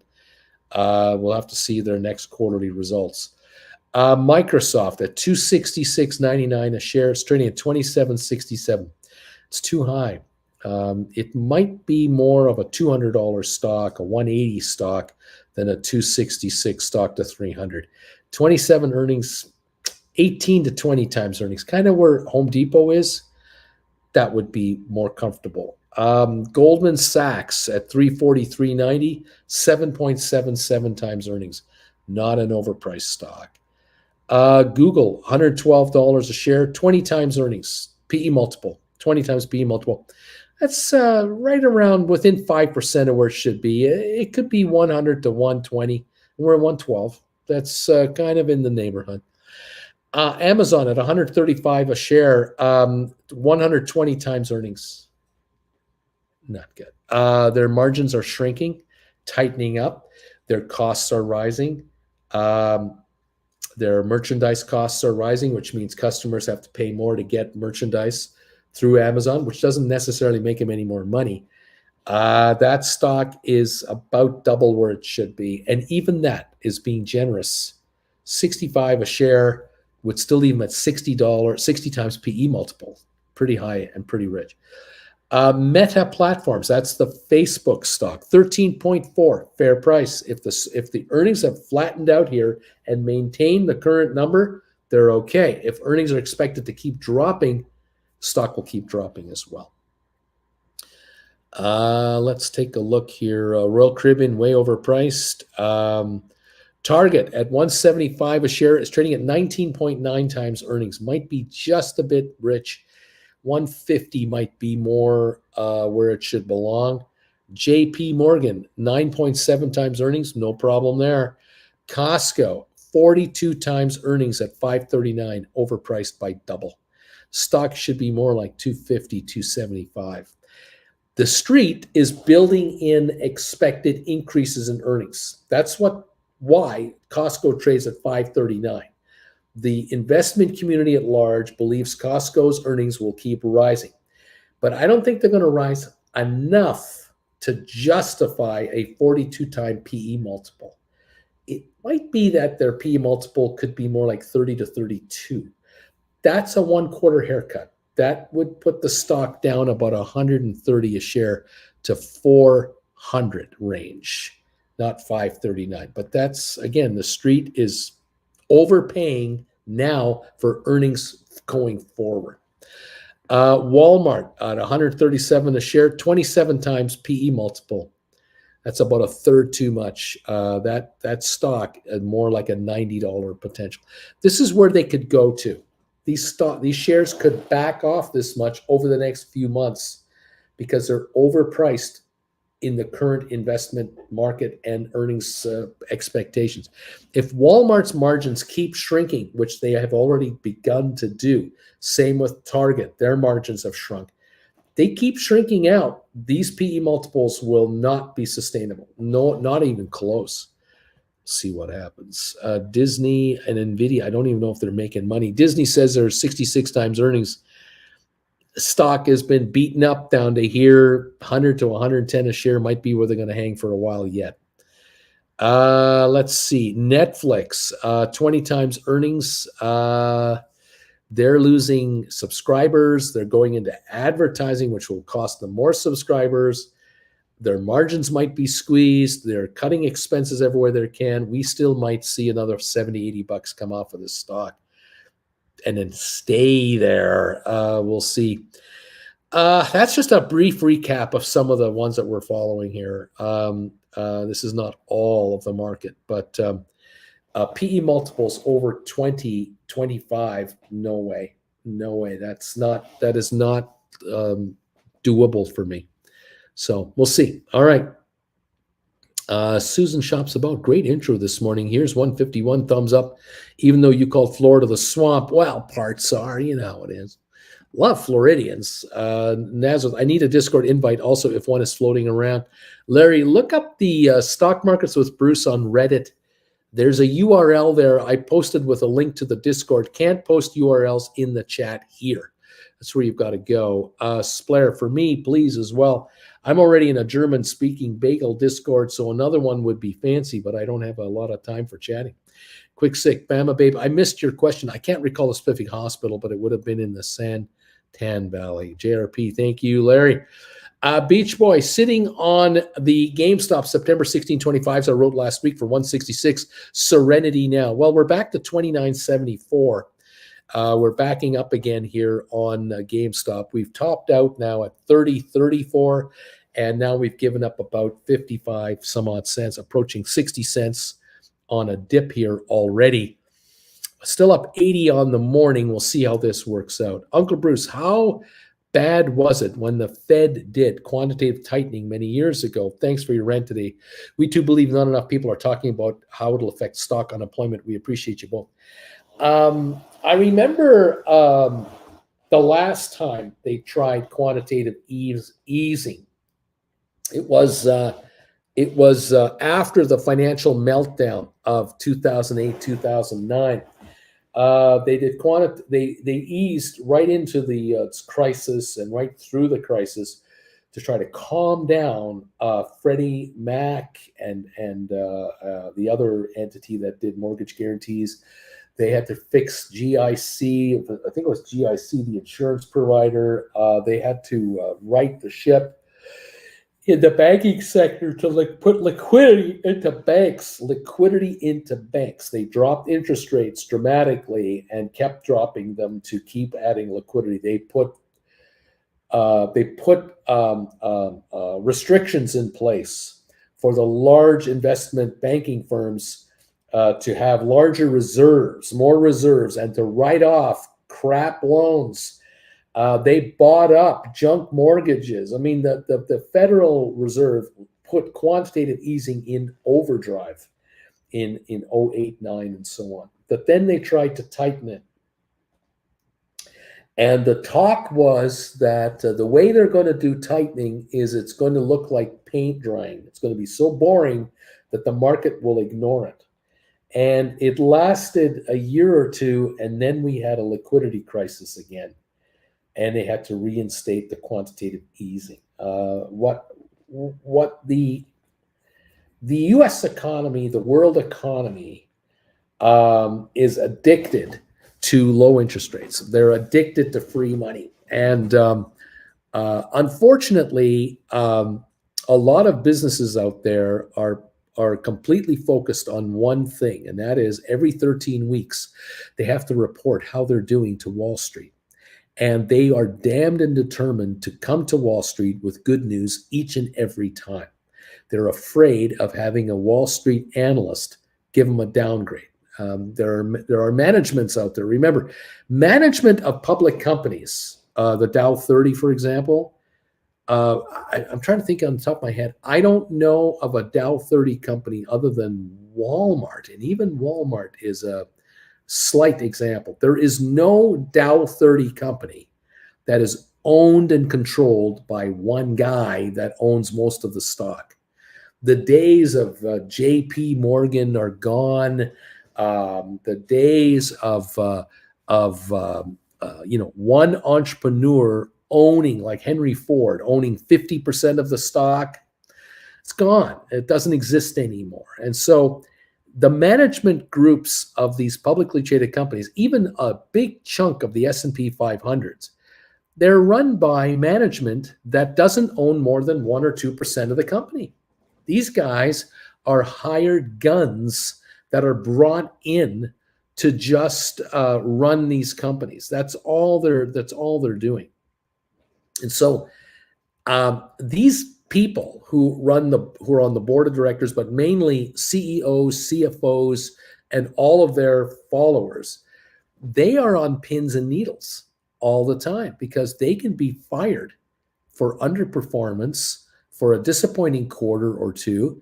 They can be let go, and they're out on the street, and they've just lost a really cushy job at a top-end company. Now, some of these folks quickly get snapped up by other companies. But some of these guys don't get snapped up because if you're a failure with company whatever, you're not going to be hired by company whatever. And now they become independent consultants, and they disappear into the ether, and they're not in the pages, in the business pages anymore, which some of them don't mind. They're quite happy to go back into private life, but others really crave the exposure. And so you've got management out there that thinks very short term. They think quarter to quarter only, and they will not make long-term investment decisions that could cost the company 1 year of earnings for 5 years of future growth. They just won't pay the price. And so quantitative easing and quantitative tightening can muck up all kinds of short-term planning by companies who are looking for a big return this quarter because my stock option as CEO, I have a 500,000 share stock option that I can buy stock from the treasury at maybe 30% lower than it's trading at. If I can get the market to go even higher because we did a really good quarter this quarter, the thinking is with me and my team, all of our stock options will go up. We have like 5 million shares of stock options out of this, 500 million share company. We can boost our stock option values dramatically with a $10 a share pop in our stock. And so we'll just announce news that really gets our investor base going and excited about our current quarter status. But in reality, what they should be doing is reinvesting a whole bunch of dough that the company has into uplifting divisions of the company that are faltering, or to open a new division of the company to get into a new area of business that will take 5 years to mature, which means it means 5 years of losses until it turns a corner. They don't think in 5 years and 10 years. They think in 5 weeks, 5 minutes. And they're looking to score their own personal touchdown. Because remember, some of these CEOs are in their 60s and 70s. Like I'm going to be 67 here. If I'm a CEO of a public traded company, you think I'm looking at a 30-year timeline? No, I'm looking at a timeline between now and when I'm 70, because I'm out of there by 70. They're going to kick me out. I'm too old. So I need results on the stock now because I have options now. Because I don't own half the company. I only own 100,000 shares, and I can maybe get 300,000 more, and I can only get them at a price that's around the market price now. So I only make money if the stock goes up from here, not from the fact that I got stock at a penny a share and the stock's 100 a share now. I don't get stock at a penny. I get options at $95, at $90. It's trading at 100. I need it to go to 120 so I can be a $30 winner on several 100,000 shares and retire comfortably. So my entire focus is short term, very short term. The board of directors knows it. All my associate knows it. All my associates. And there's a bunch of associates that I work with who want my job. They're waiting for me to walk out, stroke out, get a heart attack, get fired, and they'll take over. And then they get the options. They get the perks. They get to use the private jet to go to meetings and all that stuff. That's all it is. And that's with the top 500 S&Ps. Hundreds of them have exactly this situation. And so Fed tightening like this is a real problem for publicly traded companies. Because if investors now need cash to pay bills, they're going to sell stock. And these CEOs don't want them selling their stock. They want them selling someone else's stock. The problem is it's a across-the-board thing, especially if you own ETFs or mutual funds. You start selling ETF units.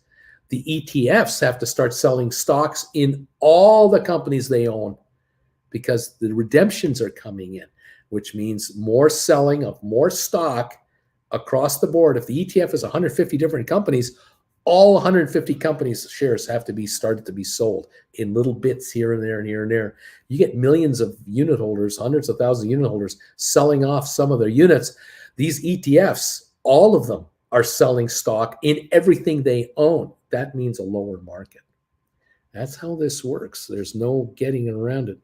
Serenity now says, Beach Boy, 29.29 on GameStop.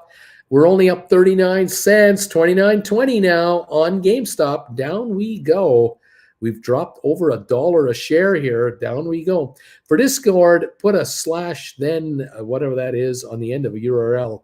That should get you the Retail Against the Machine Discord for this group.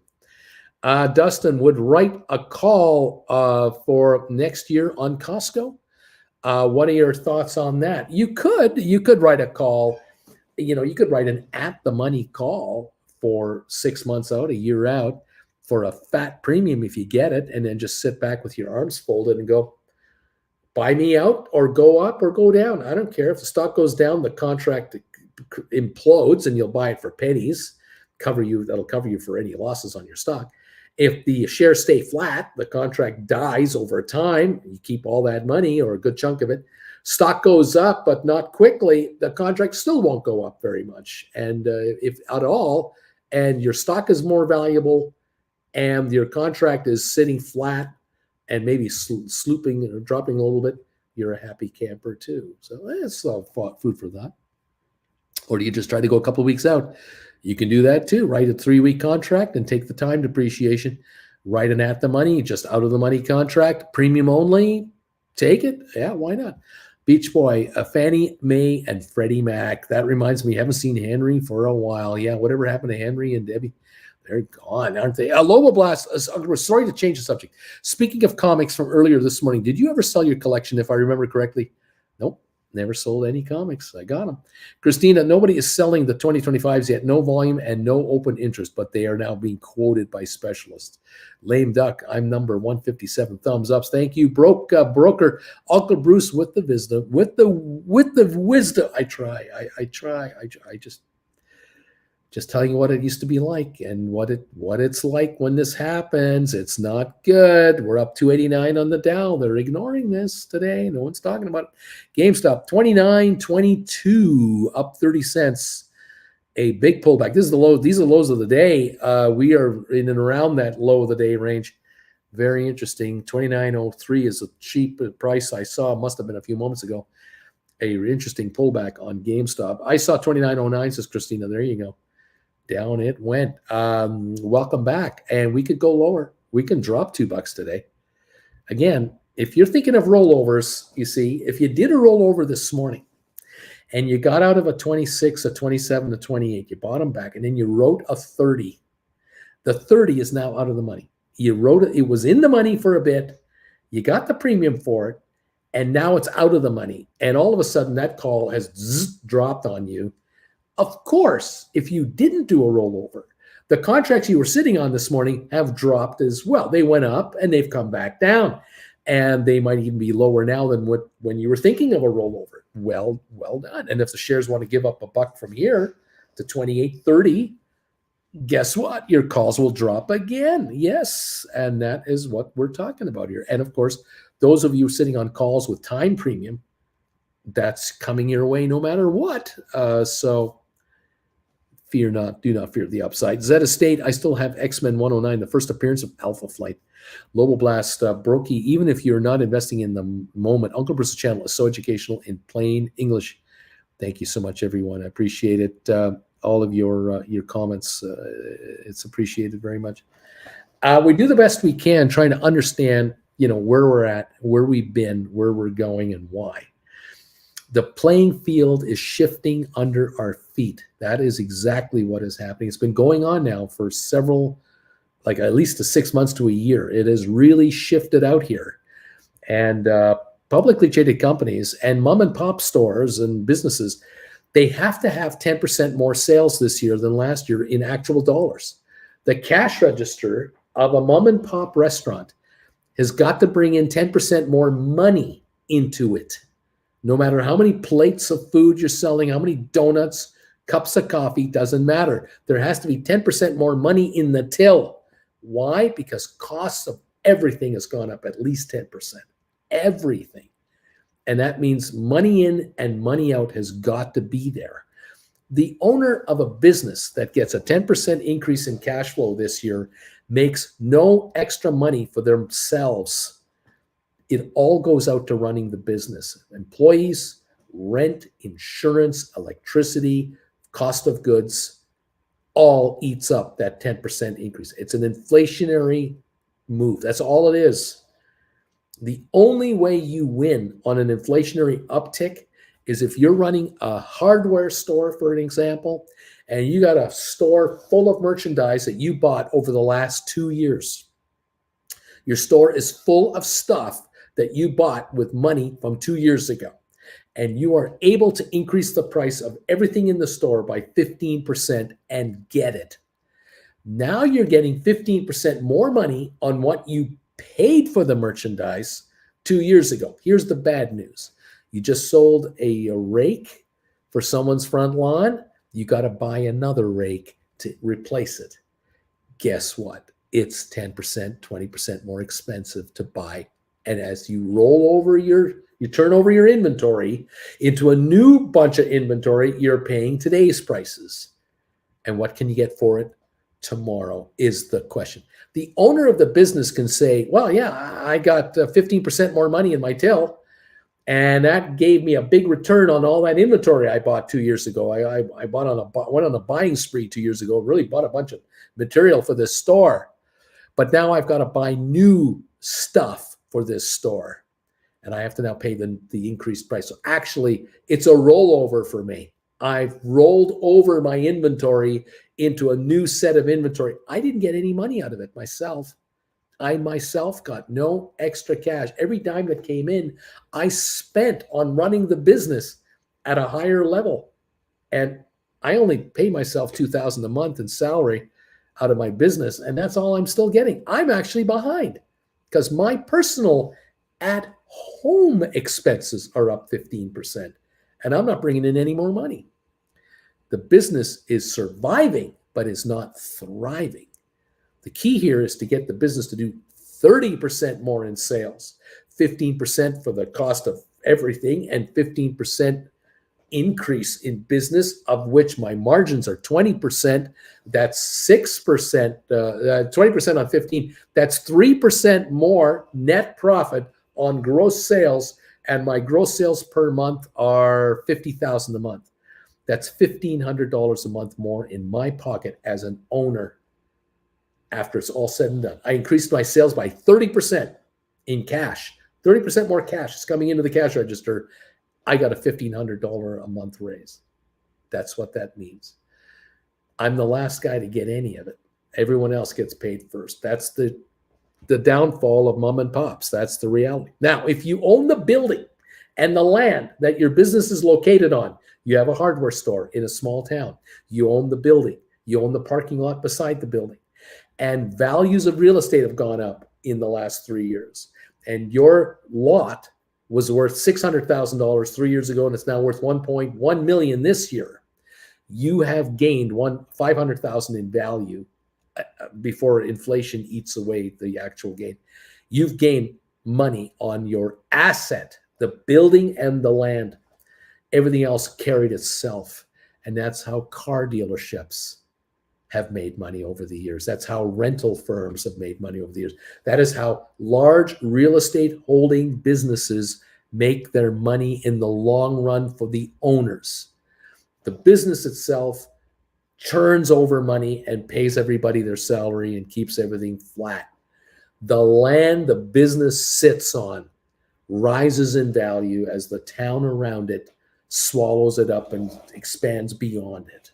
And you used to be on the edge of town. Now you're 3/4 from the edge of town. You're much closer in, and your values have gone up. And it's time to bulldoze your building and warehouses and rip up the parking lot and put in a shopping center, a bunch of high-rise apartment buildings or condos or office towers or something higher density. In other words, you're selling to a developer, and you're taking the cash and either moving out of town again into another bunch of land with a new operation there, the same business, but over there, car dealers moving from the middle of town to the outskirts of town, or you're selling your franchise, selling the land, and you're selling the franchise, and Joe's Cadillac dealership is now Fred's Cadillac dealership at the outskirts of town where that guy's going because he's buying your rights from you, but you're selling your land to the developers over here. That's how it works. Just saying. Okay. What else is going on here?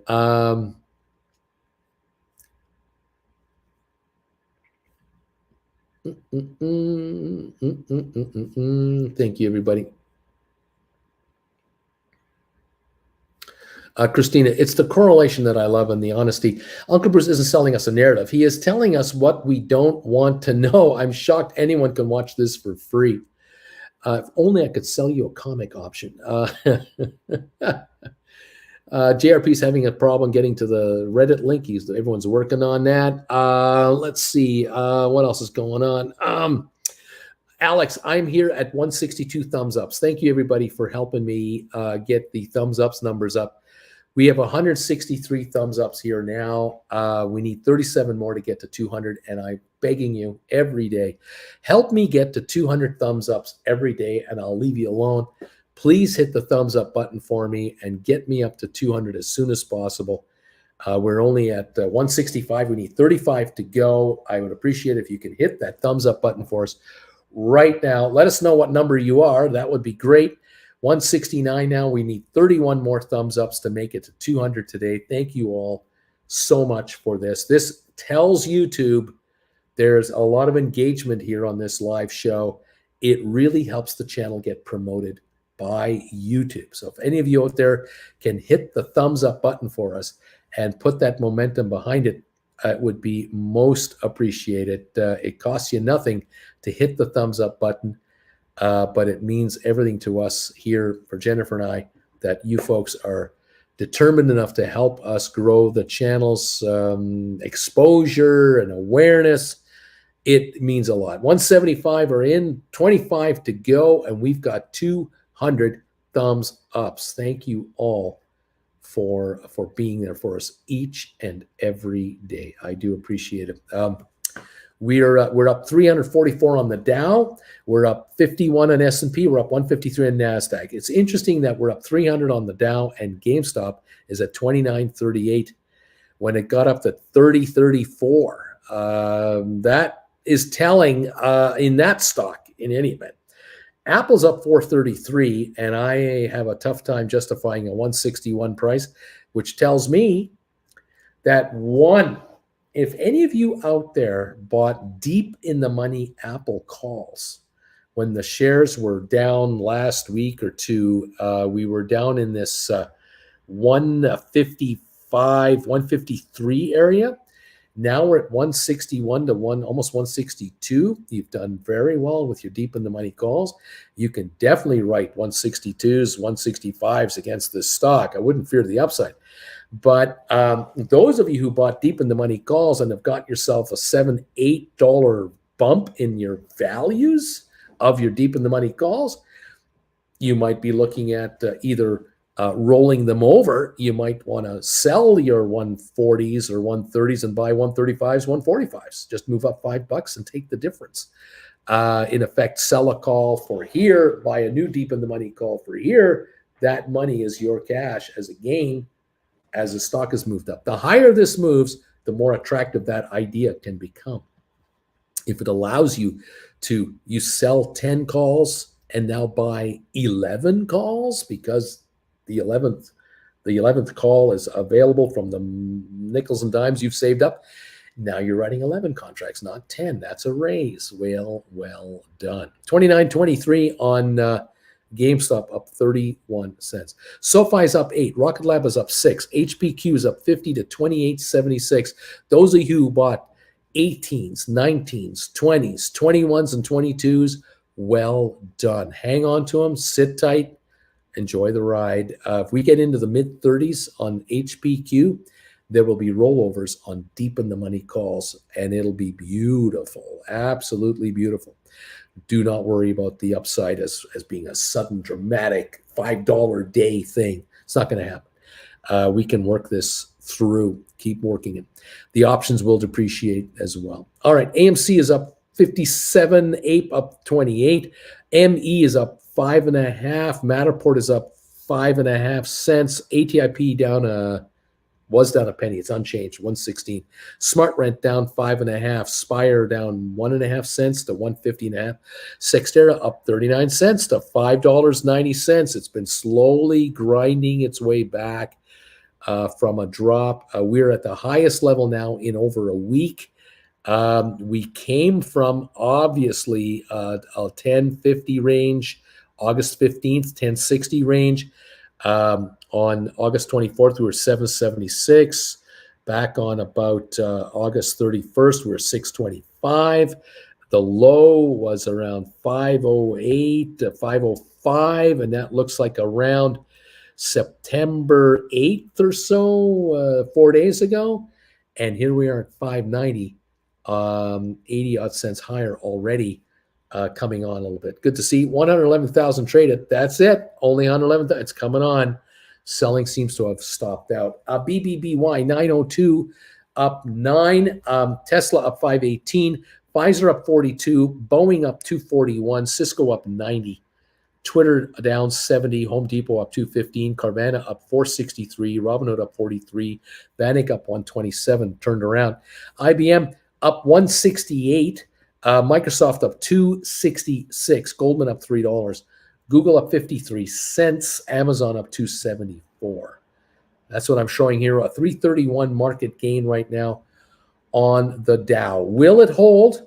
Will it stay here, or will it begin to falter? Because we're now up 700 points in 2 days, and from last week's gains to this week's gains, we've had a bit of a move up. If I'm looking at a 1 week run, I see the Dow was at 31,080. It's now 32,480. So this is a 1,400 point move in a week. We hit that low on September the 6th or so, roughly. We came from 34,200. That's 1,800 points from here is where we came down from. And we're still that far away from the highs at the right at the middle of August. So we really dropped from 34.2 to 30,000, 90. We dropped 4,000 points. We've got 2 back. This tells me I'm expecting lower highs and lower lows is kind of what I'm looking for this range-bound market. It'll keep drifting lower with lower highs and lower lows, lower highs and lower lows. But it's a week-to-week thing, not a day-to-day 8-second thing at a time. So right now we're up 312. I do not fear the upside in a big picture way. 29.29 now on GameStop. Volume today, 2.3 million shares, less than 600,000 pre-split. Not even a million shares. Unsustainable. Not enough oomph coming in here from what I can tell you. All right, guys, there it is. What can I say? We'll see how it all plays out. A lot of folks talking to each other about the Discord thing and everything else. Way to go. Comparing notes on how they're doing on options. Way to go. Welcome all to the party. If any of you would like a one-on-one this weekend, I have 2 slots left. The 10 o'clock slot on Sunday is gone. I have a 12 o'clock opening and a 2 o'clock Eastern time opening. So 12 Eastern, 2 Eastern are available for any of you who want a one-on-one. The 10 o'clock slot is already taken and is gone. All right. So we have 2 slots left to go. Thank you all for joining me today. Appreciate this. We have 186 thumbs ups, still 14 away from 200. If there's a way any of you can find that thumbs up button for me and hit it, try to get us to 200 on the thumbs up meter. That would be so appreciated. 14 more required to get us to 200 thumbs ups. It's just a psychological number that I like to hit every day if we can do it. Some days it just comes in quick. Some days it takes a little longer. 188 now, 12 left to get. Thank you guys for coming in. 190 now, 10 thumbs ups away from 200. DQ, I am 3 of the 186 because you are watching me on multiple devices, and I thank you all. Cheers to all of you who are hitting this thumbs up button. 192 in, 8 to go. You guys are awesome. We don't care how we get there. We just want to get there. 194, 6 to go. Thank you all. 5 to go. 195 are in. 5 left to get, and we've got 200 thumbs ups yet again to keep the streak alive on this show. 200 thumbs ups every single day or more for the morning show. 196 are here. 4 needed to get us to 200 thumbs ups. Thank you all for coming through for me and nailing it. Cindy B, you are awesome. Number 192. Thank you. I appreciate it. DQ, I need a big red day to close out a bunch of these positions. 197 now on the thumbs up meter. Only 3 left to get. Well, I'll tell you, we could have a down day at any time. It could be today. We're only up 308. And when I say only, I don't think this is on heavy volume. I really am. We've lost 50 points here already from the high of the day. It could happen today, but it could be tomorrow or Wednesday that we have a dip, a bit of a profit-taking dip, and then a new trough set. We'll see. We're up 301 right now on the Dow. We have 200 thumbs ups right now, folks. You guys are incredible. Larry Titus has seen it and has witnessed it and has let us in on it. Fabulous, you guys. 200 thumbs ups have come through.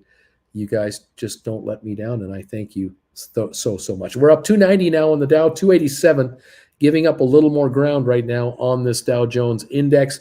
S&P up 46, NASDAQ up 145, oil up 172 a barrel right now. Thank you guys for coming through again. 29.20 on GameStop, 29.20. That's a 28-cent gain. We hit 30.34. That's $1.14 off the high of the day in the last 45 minutes.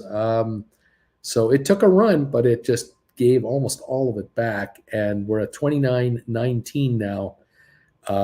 More paper coming in because the volume isn't there. It's just not enough volume to sustain the gain. We were up from 23 something to 34. That was a $7 gain almost from the low trade of last week. Without the volume, it's not sustainable. 29.15 now. We're backing up again on the GameStop. All right. Hawkeye, Uncle Bruce, have you got time to see me at 2 p.m.? I am doing 5 live shows today. This is number 2. I have 2 shows for my other channel and 1 more for this one. Today, Monday is the worst day to get together.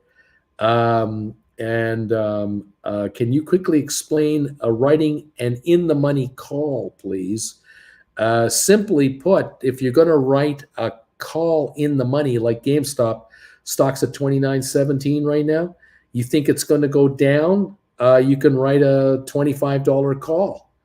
It's for 4.17 in the money. If it lasts until this Friday, it's probably trading at 4.50. If you want to write one that lasts till next Friday, a 25 will probably get you might get 5 for it. You want to write a $25 in the money call for 3 months from now, you might get yourself $6, $8, which is 4.17 book value because it's a 29.17 stock plus premium, a time premium, and that might get you $8. Now what you're doing is you're sitting there going, if this stock stays at 29 whatever, this call will drop the time value between now and expiry. But if the shares back off to $25, it loses the book value, $4+ and time value. And so the contract might go down to like $1 from $8, and you're writing an in-the-money call on purpose to take advantage of a dip and a time depreciation to compound your return. That's how you do that. I hope that helps, Kareem. DQ, Larry, can you ring the bells? I need a do-over this morning. Larry likes that. Sorry, I've misplaced my button. I'll try to find it later today. Hawkeye, this weekend, can you give me a 2 o'clock this weekend? Yes, I have an opening at 2 o'clock. Send me an email. That's what you're going to do. Perfect. I will then send you a thing where you can lock it in, and we'll get you looked after. Okay. Wing Commander. All right. Who here put in a stink bid for January 25, $10 GameStop at 2060? Who did that? GameStop are now 29.19, going lower. 29.13 now. We're up 21 cents on GameStop. Karim, thanks. Okay, buddy, you got it. In the money calls can be, 10 cents in the money, $1 in the money, 6 in the money. I mean, anywhere in the money you want. I have viewers that will write GameStop calls purposely for 6-8 weeks out in the money, $2, $4, $5, $8 on purpose. Plus premium, of course, they'll take that fat amount of money in their account And then they'll do this. They assume the position, fold your arms, and they'll let an 8-week or a 6-week contract depreciate for 3 weeks. And if the stock in that 3-week time frame has a bad dip, they will buy their calls back for half the price that they sold them for, or less, and say, "Thank you, sir. May I have another?" And they'll take their money off the table, keep the change, and if the stock fluctuates back a little bit or hangs around, they'll write another in the money call for 6-8 weeks, cash value, book value plus premium, and assume the position and wait. And if the shares just stay flat for 2 or 3 weeks, that time premium shrinks out and they drop $2. They buy them back and they make $2 this time. They'll keep doing this, writing 8-week out contracts with every intention of buying back a 6-8 week contract 2 to 3 weeks later or sooner every time. They don't wait. They don't hang on to it till the very end. They will take half their money from 8 to 4 or 10 to 5. That's their strategy. And there's nothing wrong with that strategy. Whatever option strategy works.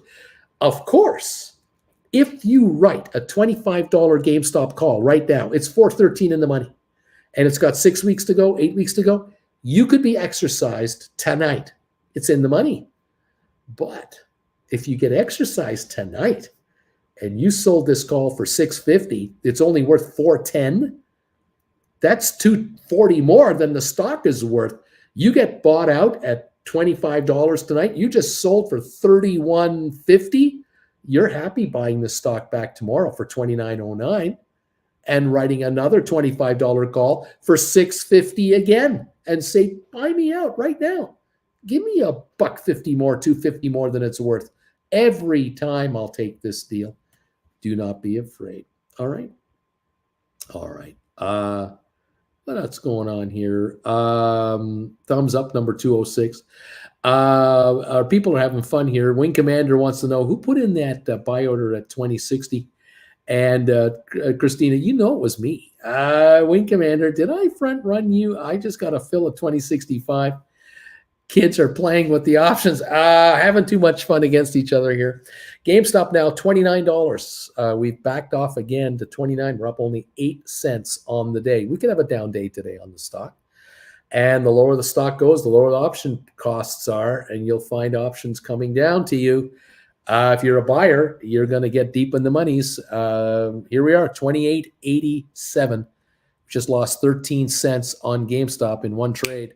We're down on the day now, 5 cents. GameStop's in the red, 28.83 right now. We're going lower quickly on GameStop on 2.5 million pre-split, on post-split, 600 plus thousand pre-split. 28.82 on GameStop, down a dime. All of your options are backing off, which, again, those of you written are grinning from ear to ear. The stock is backed off to 28.75, down 17 cents now. GameStop is coming down in price this morning. That is what's going on here. AMC is still up 56 cents, but they've backed off as well. The AMC shares have come off 67 cents from their high. The APE shares have come off 40 cents from their highs. So the AMC APE combination have backed off quite substantially. And now GameStop is coming into some selling as well. 28.77 with the low trade now of 28.75. And that's where we are right now. Again, 28.75, down 17 on your GameStop shares. Down we go. All right. If you want to, any of you want to get together with me this weekend for a one-on-one where we can review your option trades and how you're doing, send me an email at brucefrommert@hotmail.com right here. Send me an email and I'll get back to you with a time that I can squeeze you in for this week or next week, Sundays, and we'll see if we can get together. Okay. Uncle Bruce, how crazy was that Steelers game? Jen was not doing well. It was like Jen's hip was killing her, but it wasn't her hip that was killing her. She was really having a tough half an hour, half 45 minutes. That was tough. The end of that game, that was tough, but she survived. She survived. Oh, that was not, I was not doing well. So,